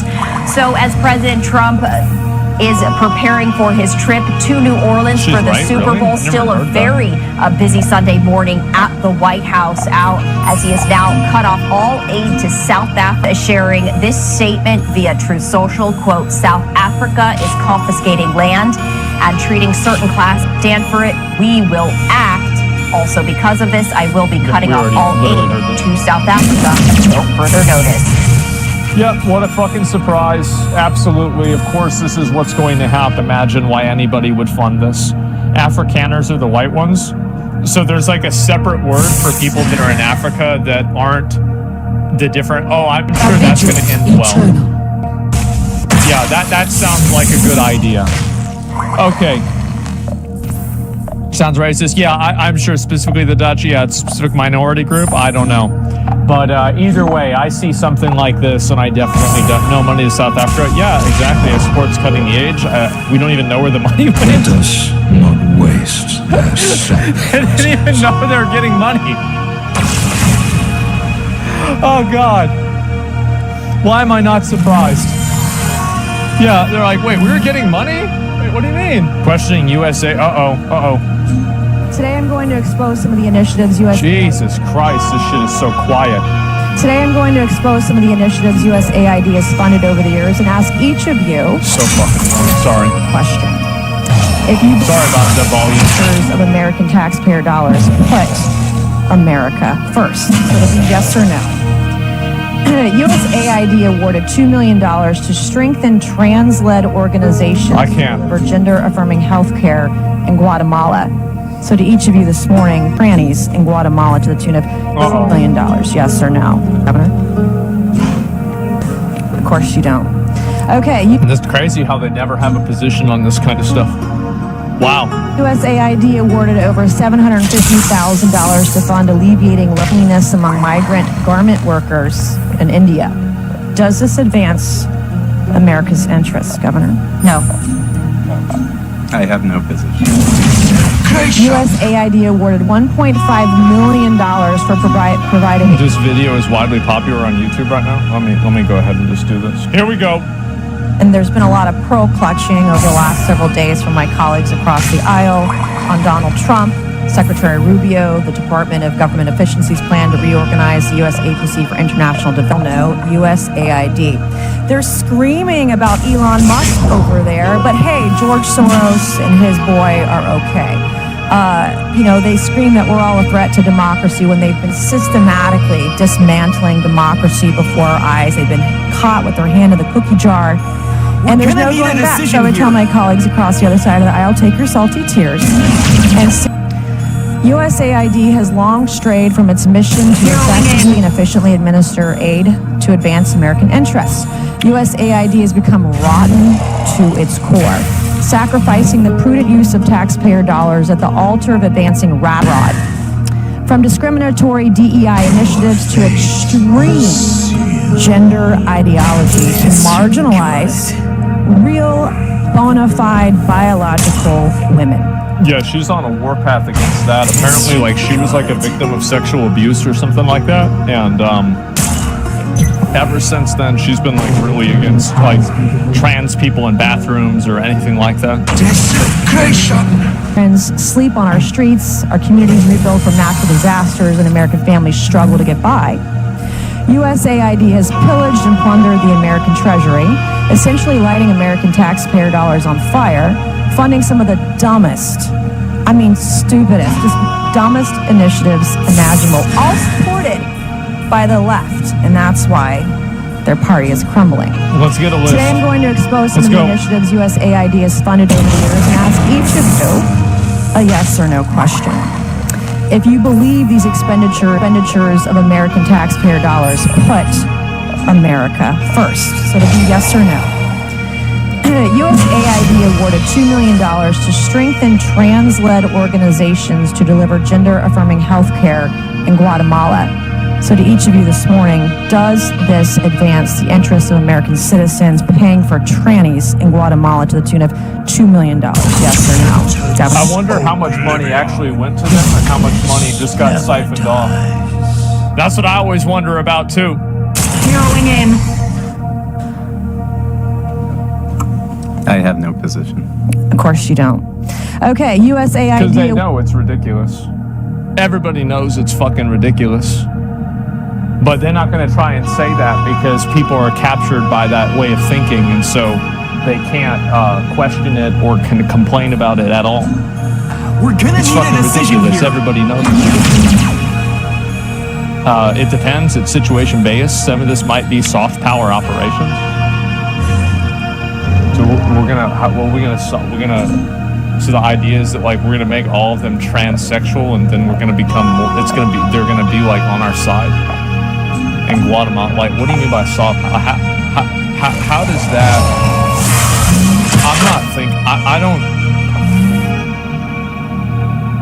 I'm not getting that. 2 and 2 don't come together there for me, man. I'm sorry to say.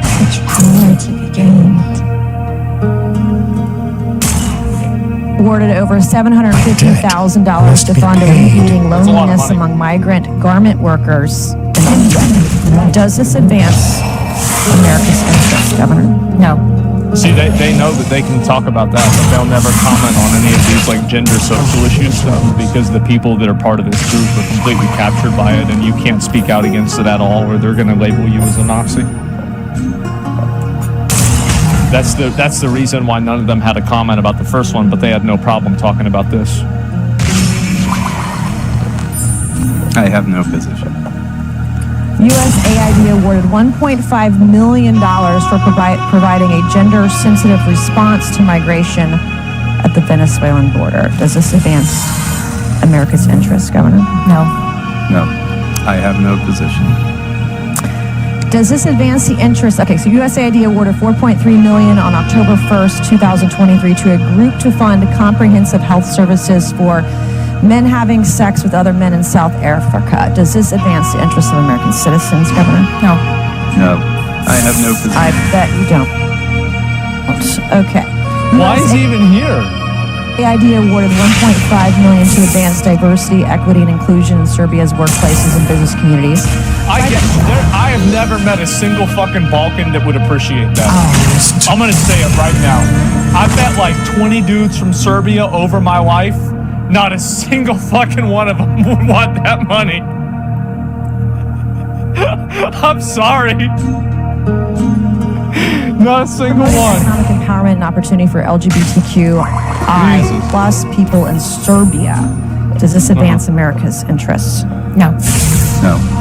Ask Pilar. You have no idea, right? Okay. No idea. USAID awarded over $70,000.